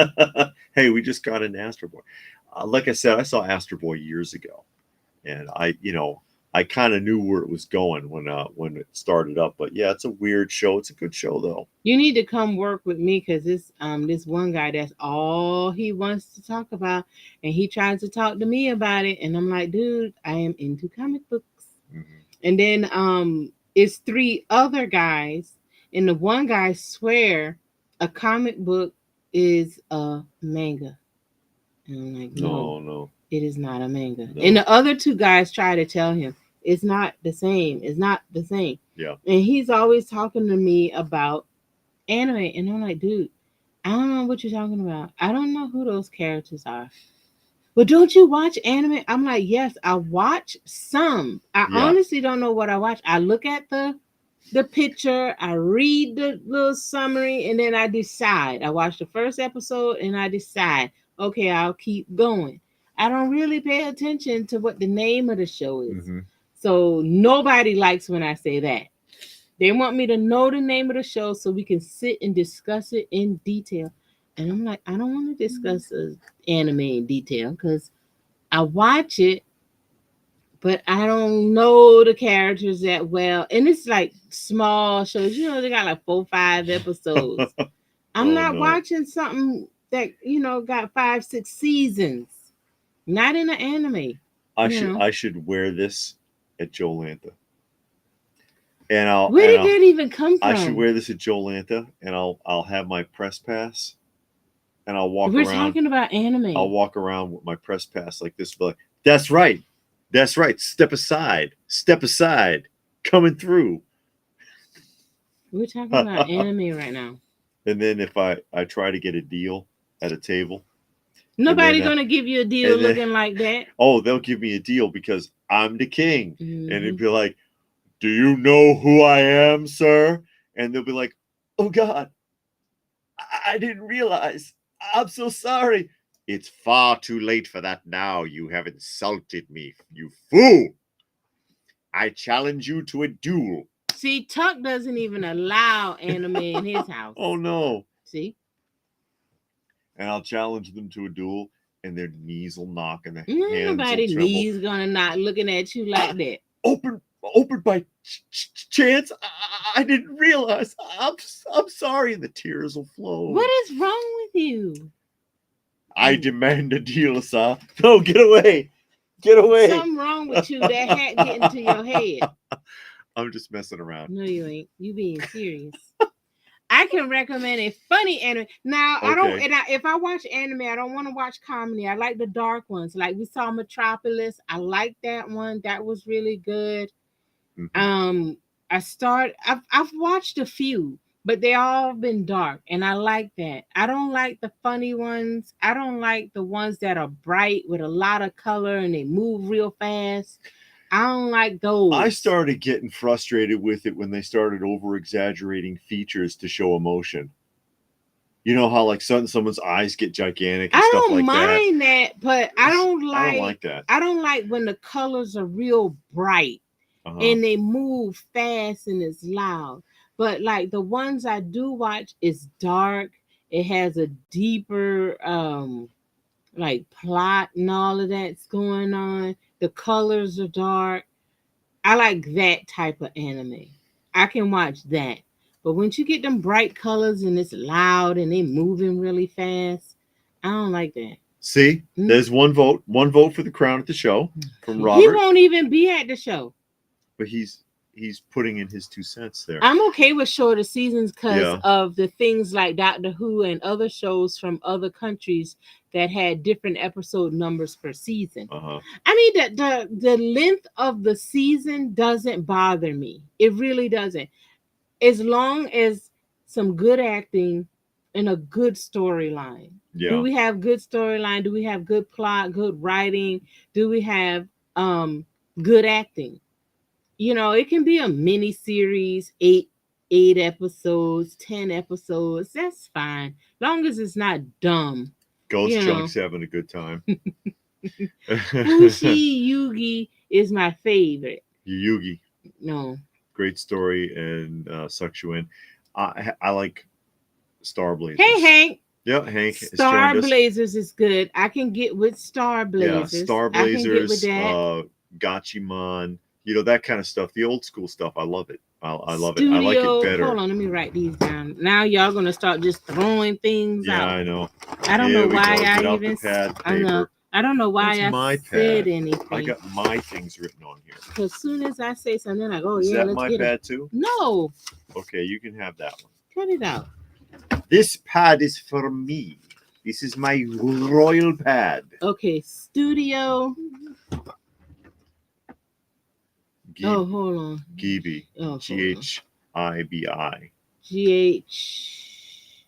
Ghibi. And Aaron says the new Rick and Morty anime is interesting so far. So they turned it into an anime? I've never seen Rick and Morty. I thought that was just a regular old cartoon. Yeah, but I've never seen it myself. Hank says you pull off the crown nicely. It works with the beard. See? Ha ha ha. If you like dark anime, Death Note. I've seen Death Note. That's pretty good. I've seen Death Note. No. You might the live action doesn't count. The live action's horrible. But Death Note you would like. Full Metal Alchemist you would like. I'm just from my opinion, I think you would like Full Metal Alchemist and Death Note. Jujutsu Kaisen I haven't seen. Or Kaisen, excuse me. I think we've been showing those figures. Yes. Anime is tough to watch when even the cartoon lip syncing don't match the closed caption. Says Reston. Robert says I only like the old anime shows like Speed Racer, Voltron, Gachimon. Yeah. There you go. Battle of the Planets, Robotech, Transformers. Transformers not anime. I don't think that counts. No. I'm with you. Hate the bright colors, quick movements, and terrible plots. Which is why I have never liked the Smurfs. Oh no, we like the Smurfs. No, the Smurfs are good. I got a soft spot for the Smurfs. It's not loud and stuff. Yeah. And Tuck says he knew one of his friends who was on a dark path when he got into Pokemon, been in jail 3 times. Really? Gotta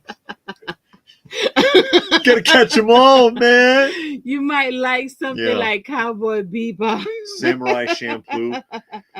Or Rurouni Kenshin. I've seen Samurai Champloo, and I have like the first couple of seasons of it on disc. Oh yeah, Oh, okay. Because I gotta look these up to see if they're on Amazon or Tubi or something like that. That's the only way I'm gonna watch it. Because I don't have Crunchyroll that work download on my phone. I'm not. And I would watch it if it could cast to the TV. And I'm like, dude, this thing don't cast to the TV. And I'm not about to sit there and watch nothing on my phone. So that's not happening. Yes, this is what this stream. No, it doesn't. More anime, yeah. And Nerdy says he misspelled it. Oh, okay. It's Ghibli. Ghibli. Oh, Li. Yes. Li. Okay. I got it now. Correction. Okay. And that's it's amazing. Gilgamesh confirms that. How's Moving Castle? Okay, Spirited Away. Yeah, those sound. Okay. A couple of those sound familiar. More. Yeah, I got to see what I've already watched because I do watch it. I watch whatever's on Tubi. And I've seen a few and actually liked it. Um, and I have what, like I said, one of the one I really liked was the Metropolis. That one was in the early 1900s, where that earthquake came to Japan. Yes. And it was that spirit. He looked like a Nazi. He wasn't though. And he was trying to get that girl. Come to find out, the brother was having sex with the girl and had that baby. Yeah, that got kind of weird. Real weird. Yeah, but it was good though. It took a minute because you had to slow it down and watch it. It's sitting there thinking, please don't encourage him. Yeah, I am. Because all night long, everybody was calling him King David. Right. Oh, your crown looks so good with the beard. Tuck and all says that. He's never seen Rick and Morty. I never saw it. Oh, Bleach, Neon, Evangelion. Okay, that's Bleach sounds familiar. Yeah, I've heard of Bleach before. And Robert says Rick and Morty is like a twisted version of Back to the Future. Really? Yeah, that's what I've heard. Oh, really? Yeah. Okay. I thought it was something a little bit like Beavis and Butthead. And James says Edge Runners on Netflix. We don't have Netflix, so we can't watch that one. And Steve says hands down Fushigi Yugi. No, I didn't write that. I didn't write that. Fushigi Yugi. I don't think I remember that one. Okay. I got a couple now, so I'm gonna go with that. I'm with Reston. And Reston says Akira. Yeah, and we've seen Akira. I have Akira, and she's seen it. I've seen Akira. Yeah, you've seen Akira. Okay. Akira, the kids on the bikes. Yes, I did like that with the red motorcycles. Yeah. Okay. And they were making kids, right? In that room, they had some kids in there. Those were kids. They were there voluntarily because they had extraordinary telepathic ability. Yeah, okay. They were there to so they wouldn't hurt anybody. Yeah. I remember. There's only one season of Samurai Shampoo.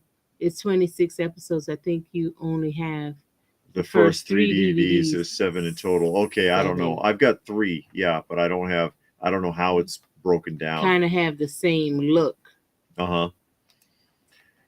And Gilgamesh says he can't watch shows on the phone. I see people doing it. I have no idea. I'm not for that either. That drives me nuts when people are watching stuff on the phone. It's like we go through all this television evolution to get bigger and bigger screens, and you sit there like this all day. I can't do it. I mean, it's too small. You can't see.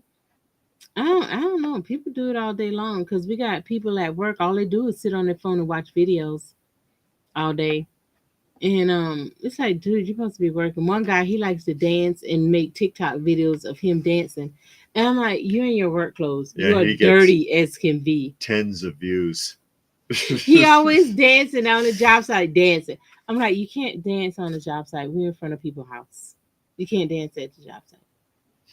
It's an OSHA violation. Yeah, like you always trying to take my fun away. I'm like, no, I want you. You ain't here to have fun. You're here to work. Is the Spawn cartoon that was on HBO years ago considered anime? I never saw it. I didn't know there was a Spawn cartoon. I saw the live action film. There was a. Oh yeah. I remember there being a film. And Fasafan, did you get into the black and white DC showcase compendiums a few years ago? I enjoy them even without the color. For me, they are easier to read. No, believe it or not. No, I never got into that. I didn't know nothing about that. I know they did some action figures in black and white of the DC animated stuff, but I didn't know it was a book. Parasite, the Maximum. It's a pretty good dark horror anime. We're gonna get all these recommendations for the rest of the night, and you're gonna be like 10 sheets deep in your paper.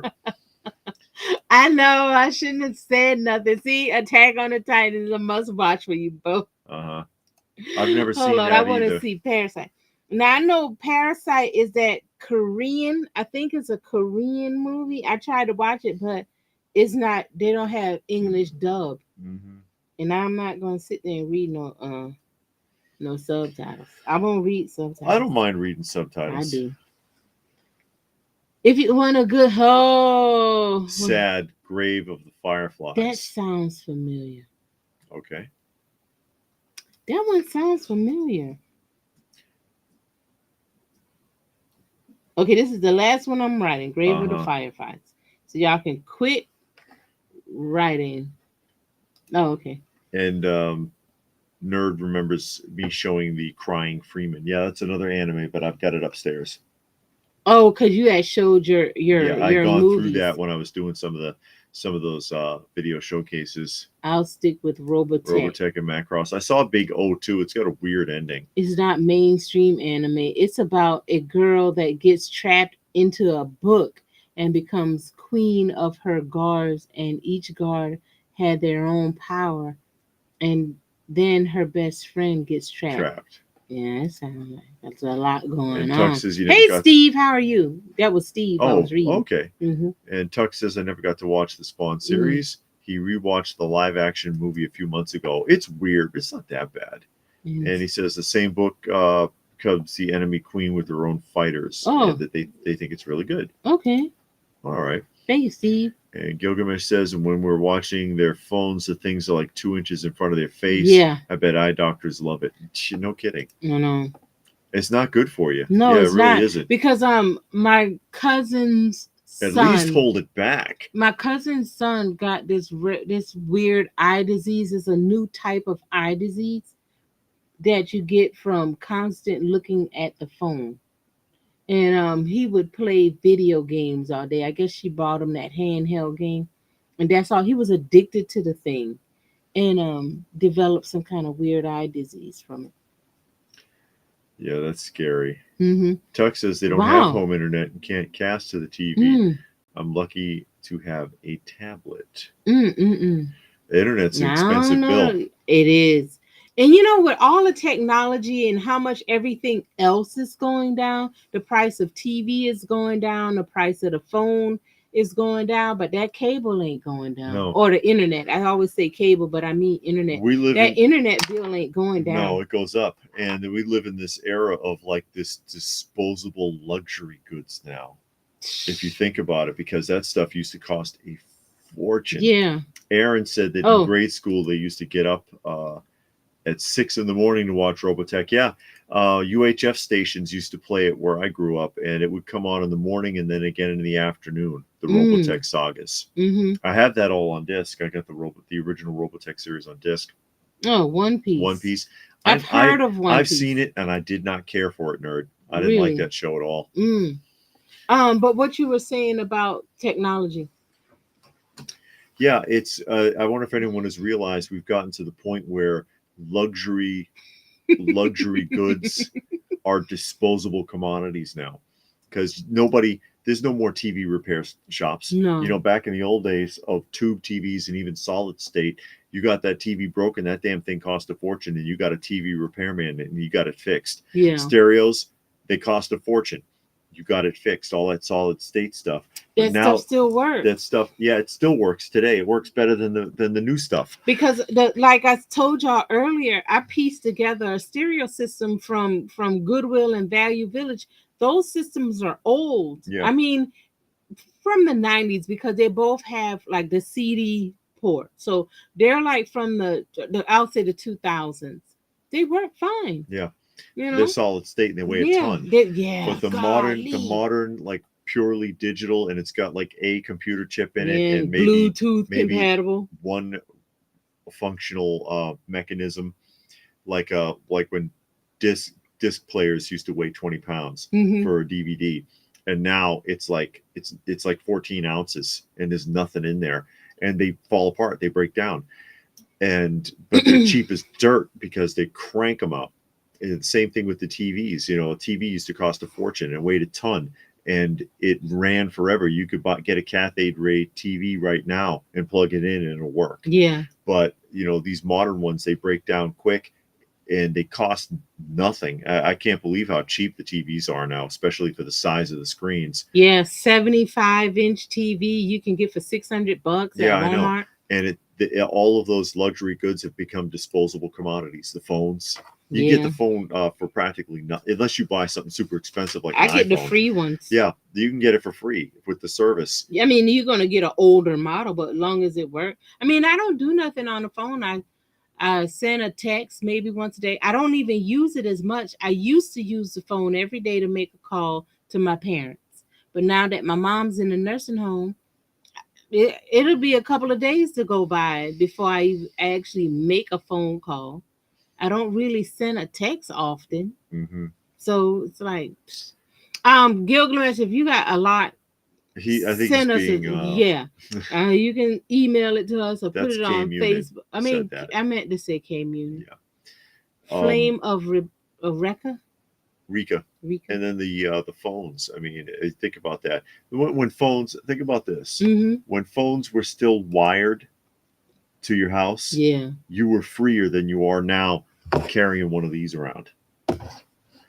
John says, did you wish you got to be Hamlet or King Lear in your high school drama class? My high school didn't have anything like that. Yeah, Hooters is still around. It's one down the street from us. I just realized you have a massive Serpentor. Oh yeah, the Prime One Studio. Prime One Studios, like quarter scale Serpentor. Mm-hmm. That was a gift. Yes. Mm-hmm. My wife gave that to me. Yes. Mm-hmm.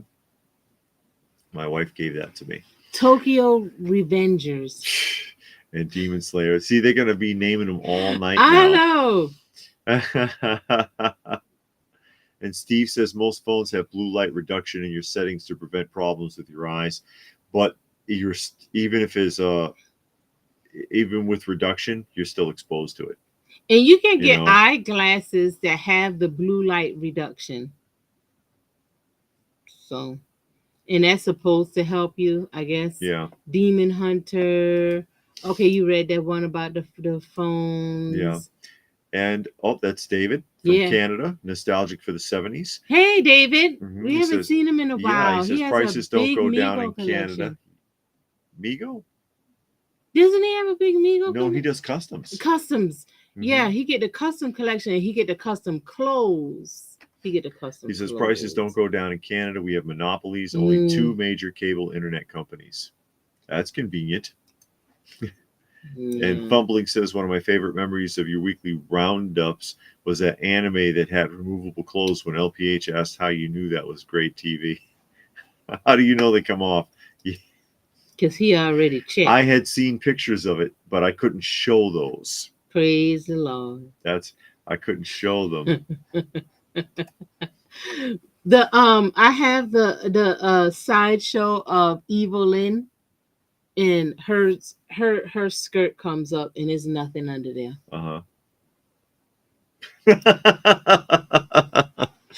Hello to Bob and Doug. Says Reston. Mackenzie Brothers. Who's Mackenzie? The Mackenzie Brothers, Bob and Doug. I posted a video of me getting a haircut and beard trim on my channel. Okay, says, great. David Whitehead. If y'all want to see David get his haircut and his beard trim, head on over to David Whitehead's channel. And you can watch that in full And you color. can see the guy sneeze and slip with the clippers, and you get no.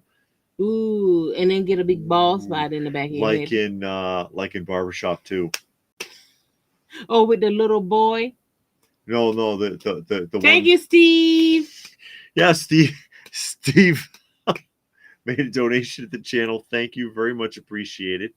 Goes a long way to helping us with our felines. Here we go with that. All in one big long line. What? Oh, Munin. K-Munin. They can't help themselves. they can't help it. They like now the anime. You'll be like the dude from work, and they're gonna ask me and quiz me about all this stuff, and I'm she like, won't remember any of it. No, I won't. But yeah, we take care of. We got 20 right now that we're taking care of. We're trying to get rid of 17. If anybody want one, I'll put them in a box and mail them to you. You can't do that. But yeah, we are working on getting a few of them rehomed because we're at the over our capacity. Yes, but we try to take care of them. We love them. But what are you gonna do? But yeah, thank you, Steve. Much appreciated. You're gonna give it to somebody that got a rat infestation. It would help over there. It would help. And especially them outside cats, please. They'll eat everything that move. Yeah, there's no rodents or snakes or anything. Squirrel, nothing within a mile. Well, of this we place. still got the squirrel, but they don't leave the wood line because, like, the back half of the yard is all trees. The squirrels know better. Yeah, they don't come past those trees. They don't come out in the open. No, but they will taunt the cats. They'll jump up in the tree and then face down and come down a little bit and and the tail taunt, goes like this, and then it's like, come on and try it. Yeah. Then when the cat move up a little bit, they run up the tree. They taunt those poor cats. It's so bad. And the stupid cat's always chasing them up the tree. So. And Robert's still wondering about the Joker's back there. He's trying to comfort him. Yeah, because they both had a bad time. Batman kicked his ass. And John thinks I'm lucky. He says LPH always thinking about getting him nice additions to his collection. His wife bought him a can of Ray. Keep my collection in my luggage and restroom free of roaches. Wow. Yeah, I bought when I saw that, I really liked it. I really did. I don't collect G.I. Joe, and I wanted David to have that, and so I bought it and surprised him with it. He didn't know until it came, and he opened up the box. Yeah, I did an unboxing of it a long time ago, but I had somebody who was watching, who's on one of the live streams, ask if I was interested in selling it, and I'm like, I can't sell that. He'll come along with it. Oh, shame! Oh, the tuck's gotta go. Thank you for taking the time out and spending it with us. Hey, Stone Sour, how are you doing? King Mad Dog, that's right. It's Jesus. Mad Dog. Oh God, Tony Jaa with new 90s anime. The Protector. Just can't beat. Yes, The Protector was a good. Oh God, good movie. Mad Dog. Persona 5 had an anime. I don't know that. Exclusive release and sold for a lot, but yeah, we like Tony Jaa. Yeah, he hasn't done anything in a while though. He hasn't. I don't think he has. I don't think he's done anything in a while. He probably wore himself out. Probably. I saw a movie he did. It wasn't a martial arts film. He was like a police officer and all of this. I didn't care for it because I was expecting to see kung fu or martial arts, whatever kind of martial arts he did. And that's not what the movie was about. It was about him being a police officer. Robert says you're missing a Joker. Which one, Jack Nicholson? I got 3. Yeah, because Jack Nicholson and then Cesar Romero, because Jared Leto doesn't count. No. I don't have a Jack Nicholson. Yeah, don't have Jack Nicholson. Or Cesar Romero. And he's over the top. It's just fun with him in the 66 Batman. They had a blast with that show. You could tell they were enjoying it. I had read somewhere in an article where Adam West said that he got through like the first few pages of the script, and he was like, "Oh God, I got to do this. I got to play this part. I don't care," because it was just so. It looked like so much fun. And Stone Sour made a donation to the channel. Again, very much appreciated. No, Robert, I haven't, and I haven't read it yet. But I do have it. I was trying to read through the Green Arrow, and I'm done with that. I read through the bulk, more than half, I'll say about 90% of the 90s era. So it was like a few books missing, but I got through the bulk of that all the way up until he died. I read a couple of books after he died, and then I started with the 2001 when he came back, but I didn't like the direction that was going. Didn't like the writing. Didn't like the artwork. Didn't like the direction they were going, because they made it seem like he didn't die. He disappeared for a while. And I'm like, okay, dude died, you know. So I just didn't care for it. Fossa fan says, "Are the comics in your intro that ends with David and Shipwreck from your collection?" Yes. Yes, it is. And Nerd says, "I never knew the guy put white grease paint." Yes. Cesar Romero refused to remove the mustache because he wanted to keep it for, when he's out and about. So he put the makeup on right over it. And you can see it. If you look carefully, you can see that he's painted his mustache, and it's kind of silly. Gilgamesh says McFarlane's Adam West Batman just came out. I wish he had an unmasked head sculpt with him. It's been out a couple of weeks. At least it's been in the Walmart here. A couple of weeks. I saw it. I thought about getting it, and I was like, nah, I don't want to get into that. So I just left it. And hey, Dr. DC, Cohen. Doctor's here. He says, greetings from Springfield, Massachusetts. I'm considering collecting Toy Biz DC Comics heroes. Easily accessible and affordable. Exactly. But terrible knockoffs of the Kenner superpowers, basically. But yeah, they are cheap. Yeah. And I think that was in our vintage. I think that was in our affordable 80s action figures video, wasn't it? I don't know. Or 90s. 90s.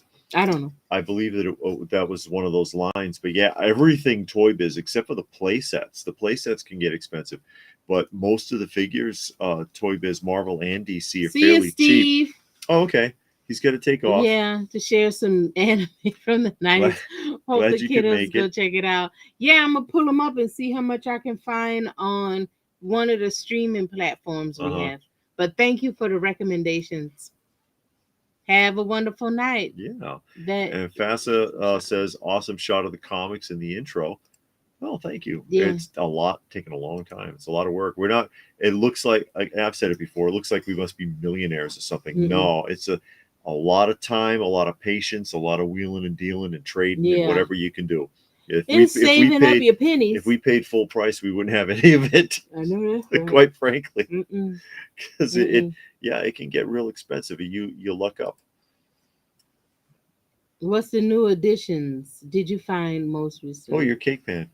Yeah, we showed some cake pans. Yes, earlier. I got a bunch of those. I don't know if you were here for the cake pans, but we went to Goodwill.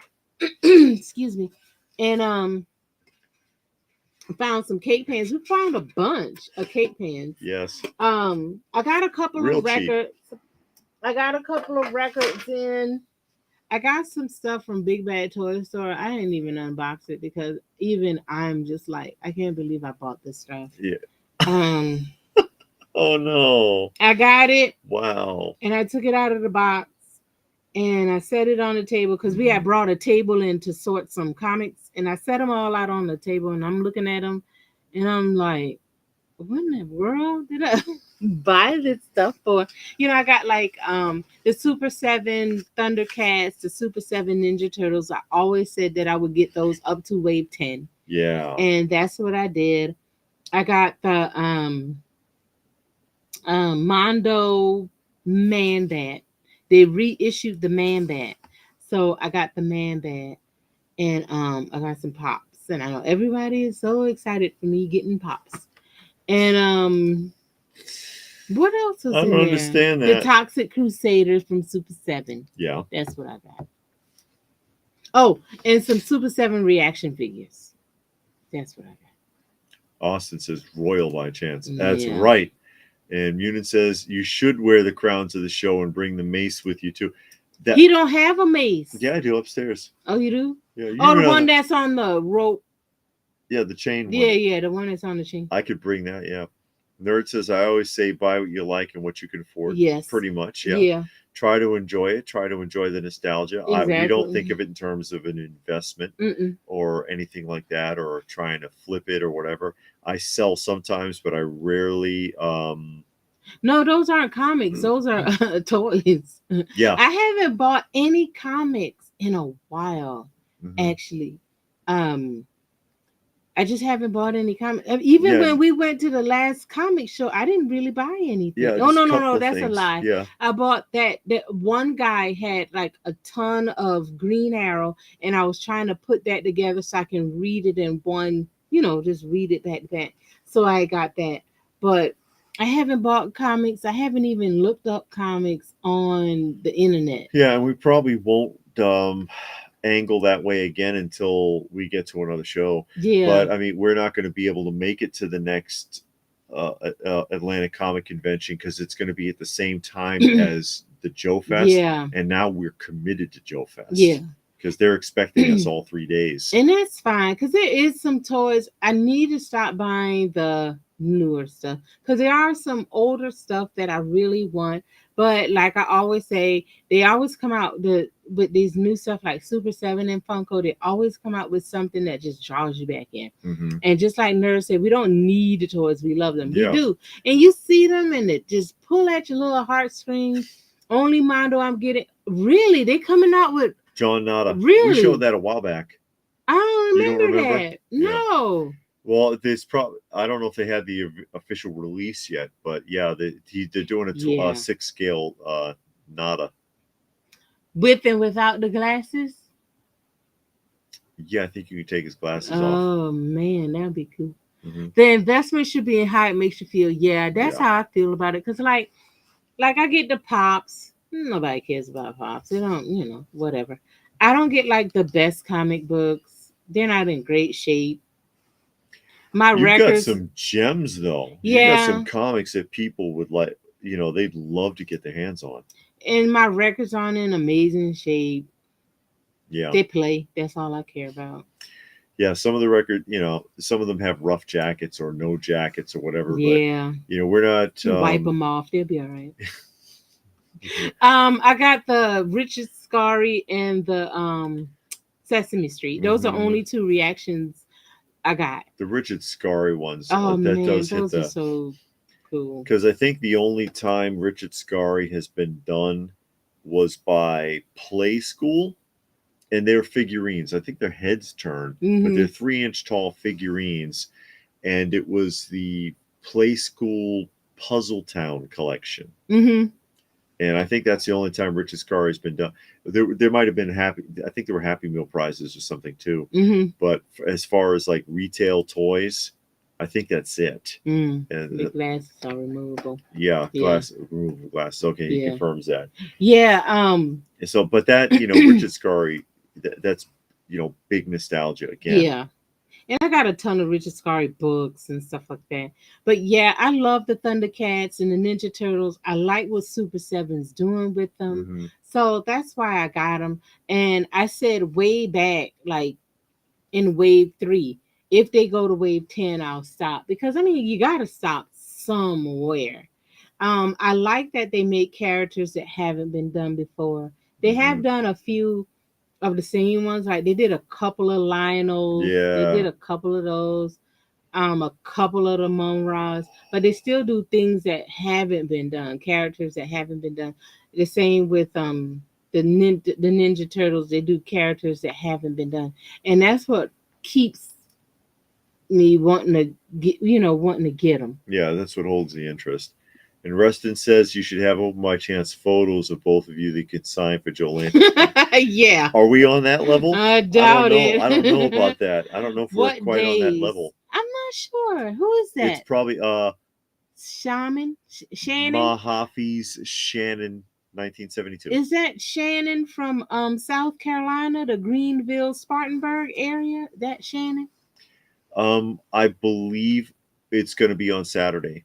Okay. I'm not sure. Maybe or maybe not on Sunday, but there's a couple of other projects they wanted us to help with, but I don't know if we can talk about it yet.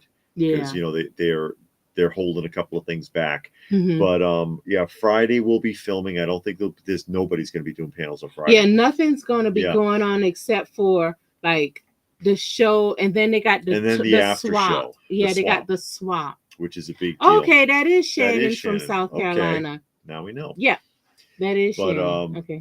I believe Saturday. I'm not sure if it's going to be another panel or a collaboration on Sunday. Yeah, I don't think they really got Sunday ironed out real good yet. But on Friday they got the toy swap. That's going to be going on. I know for sure. And then the doors open. And we found some good deals at that toy swap. Yeah, you got some real good deals. And you want to talk about mobbed. You didn't buy a record of the Chipmunks singing. David got, they got the Village People. Do they have the Village People? Ooh, I don't know. God. I never heard of that. But I've got a couple of Chipmunk albums that I found recently. Yeah, David got a couple. Yeah. Robert says, what do you think are your grails? I think the Mr. Rogers Trolley is a grail. Well, yeah, definitely. Any of the ideal Mr. Rogers stuff. Mm-hmm. Very, very hard to find. My product people I'm with you right there, nerd. Go ahead. I'm sorry. I just read that. Yeah, Nerd says Atomic and Toy Graders can't tell me what my collection is worth to me. Yeah, but that insurance company sure want to know so they can insure your stuff. My product people, yeah, and certain things are grails to me that maybe they're not worth a fortune. Yeah, like the Remco McDonald's, they can get expensive, but they're not like blockbuster, break the bank expensive. No, you're not going to retire on it. Yeah. Except that maybe that playset, because the playset is sealed. That'll be a nice. David wants to do a custom 12-inch Mr. Rogers. Get him 5 different sweaters. That's exactly what I was about to say. Get the sweaters and the jacket, because he came in with a jacket, took that off, and the shoes. He took off his suit jacket and put it on the sweater, and then took off his dress shoes, like he was coming home from work or something. And put on tennis shoes and a sweater. Yeah, you got to get the shoes, the dress jacket, and then a sweater jacket. Yeah, because then it will be mismatched. Austin says we should have our own TV show. Yeah. An after party. What is that? What's an after party? After party? I don't know. Again, there's certain things that are going on at the show that I don't think that Brett wants us to talk about. You got to come. Hey, you got to see. I'm just surprised that they want us that involved. That they like what we do, and they're like, yeah, we want you to come out, we want you to have a good time, we want you to be involved. It's like, we're just glad to be in the number. Yeah, we're sure, because we enjoy doing that kind of stuff. We like the shows, we like talking to the people, we like sharing the nostalgia and all of that. And that's what it's about for us. I know, I almost blocked Robert. Clicking weird stuff. Robert says, "Do you ever get that Marshall Brave Star yet?" No. The Marshall. No. From Ramen Toys, he means. I know. It hasn't come yet. I went on their website and I looked, and it's still pending. But it hasn't come out yet, and they haven't even put out the 3030. I will get a 3030 just to go with it. But I don't think I'm gonna get anything else. I still need the original 3030. Right. I'm not going to get the original 3030 because it costs too much. So I'm going to get the next best thing, the Ramen Toys. That's what I'm doing. But no, it hasn't come out yet. They haven't even said anything. They didn't send no emails out to say, hey, we still know you got stuff out here. But I went to the website and it just shows pending. That's it. Gilgamesh says, after the show you're at, what, you want us to rock and roll all night and party every day? Yeah. Do I look like Gene Simmons? Fit into your basement, or is it spread out? No, it's in the basement, but a lot of it is packed up. Yeah. This is just it's in a good portion. A storage section. Yeah. But no, we don't have it everywhere. We concentrate it. There's a handful of things in the office, but most of the stuff that's in my office is video game equipment. And the record collection is in the living room because that's where we sit. I mean, we got some records down here. It's the loose records. Like, we took all of the loose records and brought them down here. So we listen to the loose records here, but the ones that are in the jackets and are put away and alphabetized, they're upstairs in the living room. And then the comics are down here. Yeah, we try to keep everything in its place. So Macho Man, where Alvin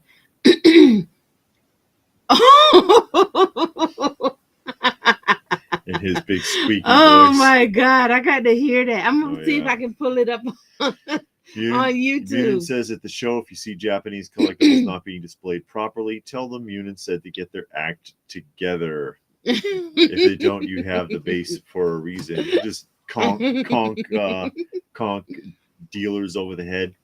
Now at the Joe Lanta Toy Lanta, we saw a lot of Japanese stuff. That one guy, he had a lot of Sofubi stuff. Yeah, from that he got from a person who grew up in Hawaii in the 70s. That's and where we that had talked to collection him came for a from. while. I remember talking to him. Did I film that though? Because sometimes you start talking and I'll walk off. Yeah, I noticed. But yeah, he had a lot of sofubis, and that's what he was telling me. He was like, yeah, there was a guy who he grew up in Hawaii. He had this collection. This is about half of it because the other half sold, and I showed that in the highlights reel because you don't see a lot of that stateside. The real stuff you don't see stateside. The Mushurin and Popey and whatever. You don't see it in the U.S. very often. Yeah. So I thought that was pretty interesting. Yeah, that was good. We see a lot of good things. I try to make sure that I go slow enough to show everything. Because sometimes you'll see something, and then when you go back and watch it, you're like, oh man, I missed that. But the camera caught it, you know. So I like to just make sure. That's how I found the avalanche on Blizzard Ridge. That piece that I was missing from the Kenner Steve Scout series. When I was doing the editing, I was like, where was this? Because I didn't notice it when we were out and about. Yeah. And it was still there. Yeah, because see, now one thing when I went back, I noticed at toy shows and comic shows, you got to kind of look up under those tables because they put, like, I guess what they think the dealer thinks are great on the table, and then they'll put stuff under the table that don't fit on the table. So I try to look under the table and pull some stuff out. That's how I came across that boxed Oscar Goldman from the $6 Million Man at that one show at that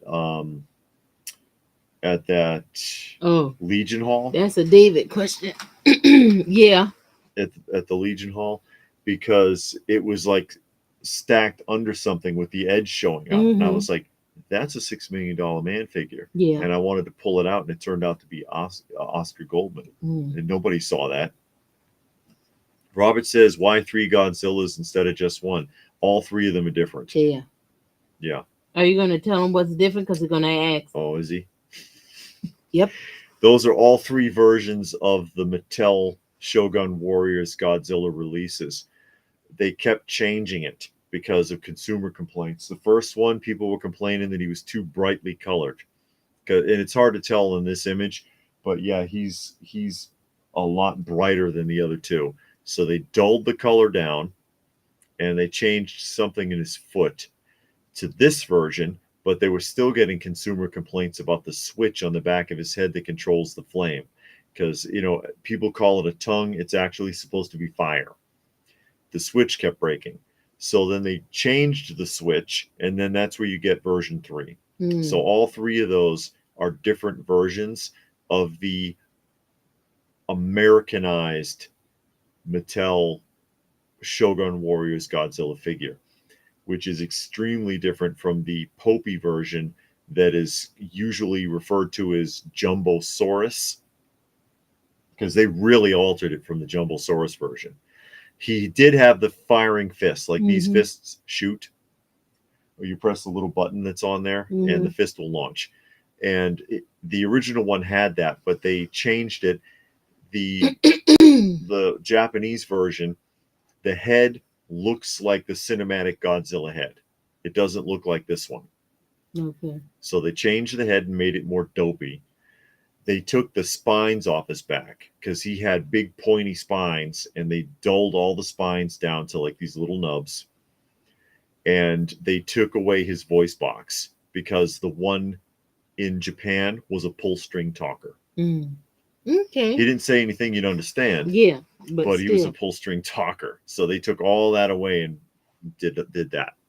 The one thing I noticed, especially with toys, if you are in the box or just you collect toys, get to know the box, what it looked like at all angles. Because I will go to a toy store, I'll be at the shows, and I'll see a corner of a box. And I'm like, that's this, that's that. And I was at a toy store, and I saw a Masters of the Universe figure, the Maddie Club figure, and it was buried. But I saw that corner, and I was like, can I see that Masters of the Universe figure? And the guy was like, Where? I was like, it's right there. He was like, you picked that out? I'm like, yeah, I know the box. I mean, because sometimes you'll pass something and it's something you want or you're interested or you don't really know. But if you don't have a feel for what the box look like, the shape, the colors, the lettering, you're gonna miss it every time. So you got to get to know that stuff. Look. DC said watch Star Trek TMP this afternoon. Do you have any of the 3 point? Oh, that's the motion picture, the first official. Okay, because I sure didn't know what that meant. Any of the Meagle 3 or 1/18th scale figures of the bridge playset? No, I don't have any of that anymore. I used to have a set of those. I no longer do. My wife's telling me she thinks that it's not even the chipmunks. It's Weird Al. That's what John's wife thinks. It's a Weird Al parody. And Gilgamesh says Transformers is supposed to be doing a crossover with Godzilla. I've heard that. Not sure how those figures are going to look yet. They wouldn't stand a chance. And Nostalgic said the Mego Star Trek motion. Oh, he calls it Star Trek the motionless picture because it does have a slow pace. Oh yeah. It says the bridge was cheap vacuum form. Even as a kid, I was not impressed. Well, it's Mego. Yeah, Mego isn't big on a lot of things. It's not the best quality. It never was. Even the Love Boat. Mm-hmm. Okay, the Love Boat figures. They have a Love Boat play set. It's a one-sided cardboard cutout. I can't believe that's considered a play set. It's a play set because you got the side of the ship, and you can, have Isaac and stuff walking on there, and you can have your Star Trek the motion picture figures visiting the ship. They can be the guest stars that week. Now you know what we saw today because I watch room tours, and this guy was showing the room tour of his toy room, and he handmade the cantina from Star Wars had a cantina, but he built one. Outside. What's the outside? The outside, not the inside. Oh, the outside of the cantina. Yeah. So he built that. Mos Eisley. What? That's the name of the town that it was in. He was basically trying to make Mos Eisley. Didn't even nobody know all that. Anyway, the guy built the thing. And it was cool because he wanted it to be like where all of his action figures come to hang out that didn't have a place to go. But it was really cool. It was huge, and he was building it in his garage. So I'm like, how are you gonna move it to his final destination? But I just like how it was, because sometimes you have them onesie twosies that's just kind of hanging out with nowhere to go. Mm-hmm. Those action figures, it's hanging out, no place to go. He had some vehicles on there. He had some like the vending machines and the video game cabinet. He had all kinds of stuff. It just looked really cool the way he had it set up, I thought. The Godzilla Transformer crossover makes no sense. Why not transform a Gundam or a Mazinger? Yeah. Kill off the Autobot Decepticons, and we'll never have to watch it. Oh, no. And Robert wanted to know if the Godzilla had 3 different boxes. Oh, yeah. No, what they did, the box is identical for all 3 with one slight change, that whenever they made a change, like you can see with the Mazinger, mm-hmm. All 3 of those are different. They were on the front of the Mattel Shogun Warriors boxes, they had a photograph of the toy rather than box art. So they would change the photograph. They would update the photograph, but all the rest of the graphics and fonts and everything were identical. Mm-hmm. John says the wife found an album of Ricardo Montalban and Hervé Villachet singing the greatest hits of Kool and the Gang. I doubt that. Yeah. Oh, yeah. Robert loves the blue fonts. We'll go back to the blue fonts on the next live stream. Oh, will we? I don't know. But we got to change it up because, you got to keep doing things differently. Do you? Yes. You can't just keep things the same all the time? All right, I see. You got to add new things. So I got to get another crown and No. wear that one. No. No? Definitely not. This one is enough? Yes. That's more than enough. All right. But I still need a scepter and a sash and a little cape. The little half cape, and I'll drape it. Oh God! Over with my that shoulder. Big old medallion sitting right there. And I'll put a big medallion and have a chain like that. The chain will connect to it, and I'll have like not a scepter, not a scepter. It's cheap, but the bridge face set was on another level. Yeah, because it was just a vacuum form, like you said. Yeah. One of those staffs. Mm-hmm. With like these little leather things and feathers and stuff, so I can snap it like this. That's the one you use to beat your back when you're doing penance. Yeah, but mine won't be for penance. Mine will be for me to flick away the flies of the peasants who crowd too close to me. Get a red crown. A red one? That's what Robert says. Uh-huh. Yeah, see, Gilgamesh, I need a robe. And it has to be fur. Ermine. That's what this simulation is. It's supposed to be ermine. What was that made out of? Sheep wool? No, ermine. What's ermine? That's an animal? Yes, it is. It's kind of like chinchilla. No, it's an ermine. Oh, Reston has to go. Little animals that they skin, like 1 million of them, to make like one small thing. And John says, you sound like you doubt the tattoo could pull off Cool's hit song with Joanna. No. Hervé Villachet? Mm-hmm. Now that guy, God, he was a mean little dude. Too. Oh, was he? Yeah, he is notorious. People were afraid of him. Oh, wow. Yeah, and he used to carry guns too. Mm-mm. So yeah, you could imagine Hervé Villachet threatening you with a gun. The doctor remembers in the 70s playing with 4-inch die-cast Shogun Warriors. I think there were 4 different types. Those were cool. Yeah, well, you have those up there. They came in 3-inch die-cast, 5-inch die-cast, the jumbo machinder, which is these, and then the mini jumbo machinder, which you can't see because it's over there. Adventure Team. And the mini jumbo machinder looks like these, but it's like 12 inches tall instead of 24. The Adventure Teams are the ones from the 60s, right? 70s. 70s. Those are the ones with the flocked hair. Oh, okay. Mm-hmm. That's what those. I thought those were from the 60s. No, the painted head ones are from the 60s, and the ones with the beards are from the 70s. Oh, okay. That's You do have the black doll. I have the Adventure Team Black Adventurer. I do not have the Negro Action Soldier from the 1965 line. Oh, I it's different. Used to, but that's lost. Ermine, the fur of royals. Yeah, exactly. Yeah. Well, regular people get cotton. They get cotton? They get Cotton Eye Joe. Where did you come from and where did you go? You better move that before you step on it. What he's talking about is these. That's the 5-inch die cast, and that's the 3-inch die cast. Mm-hmm. Of Dragon, which you see the jumbo machinder version of right here, and that's the 3rd version of the jumbo machinder because there's three different ones.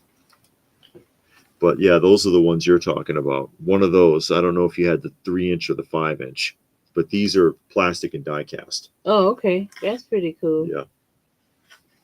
You better move that before you step on it. What am I gonna step on? Those pans, and you know they soft metal, they soft tin. I see. And they'll crush under your feet. Oh no, not under the weight. Oh yeah.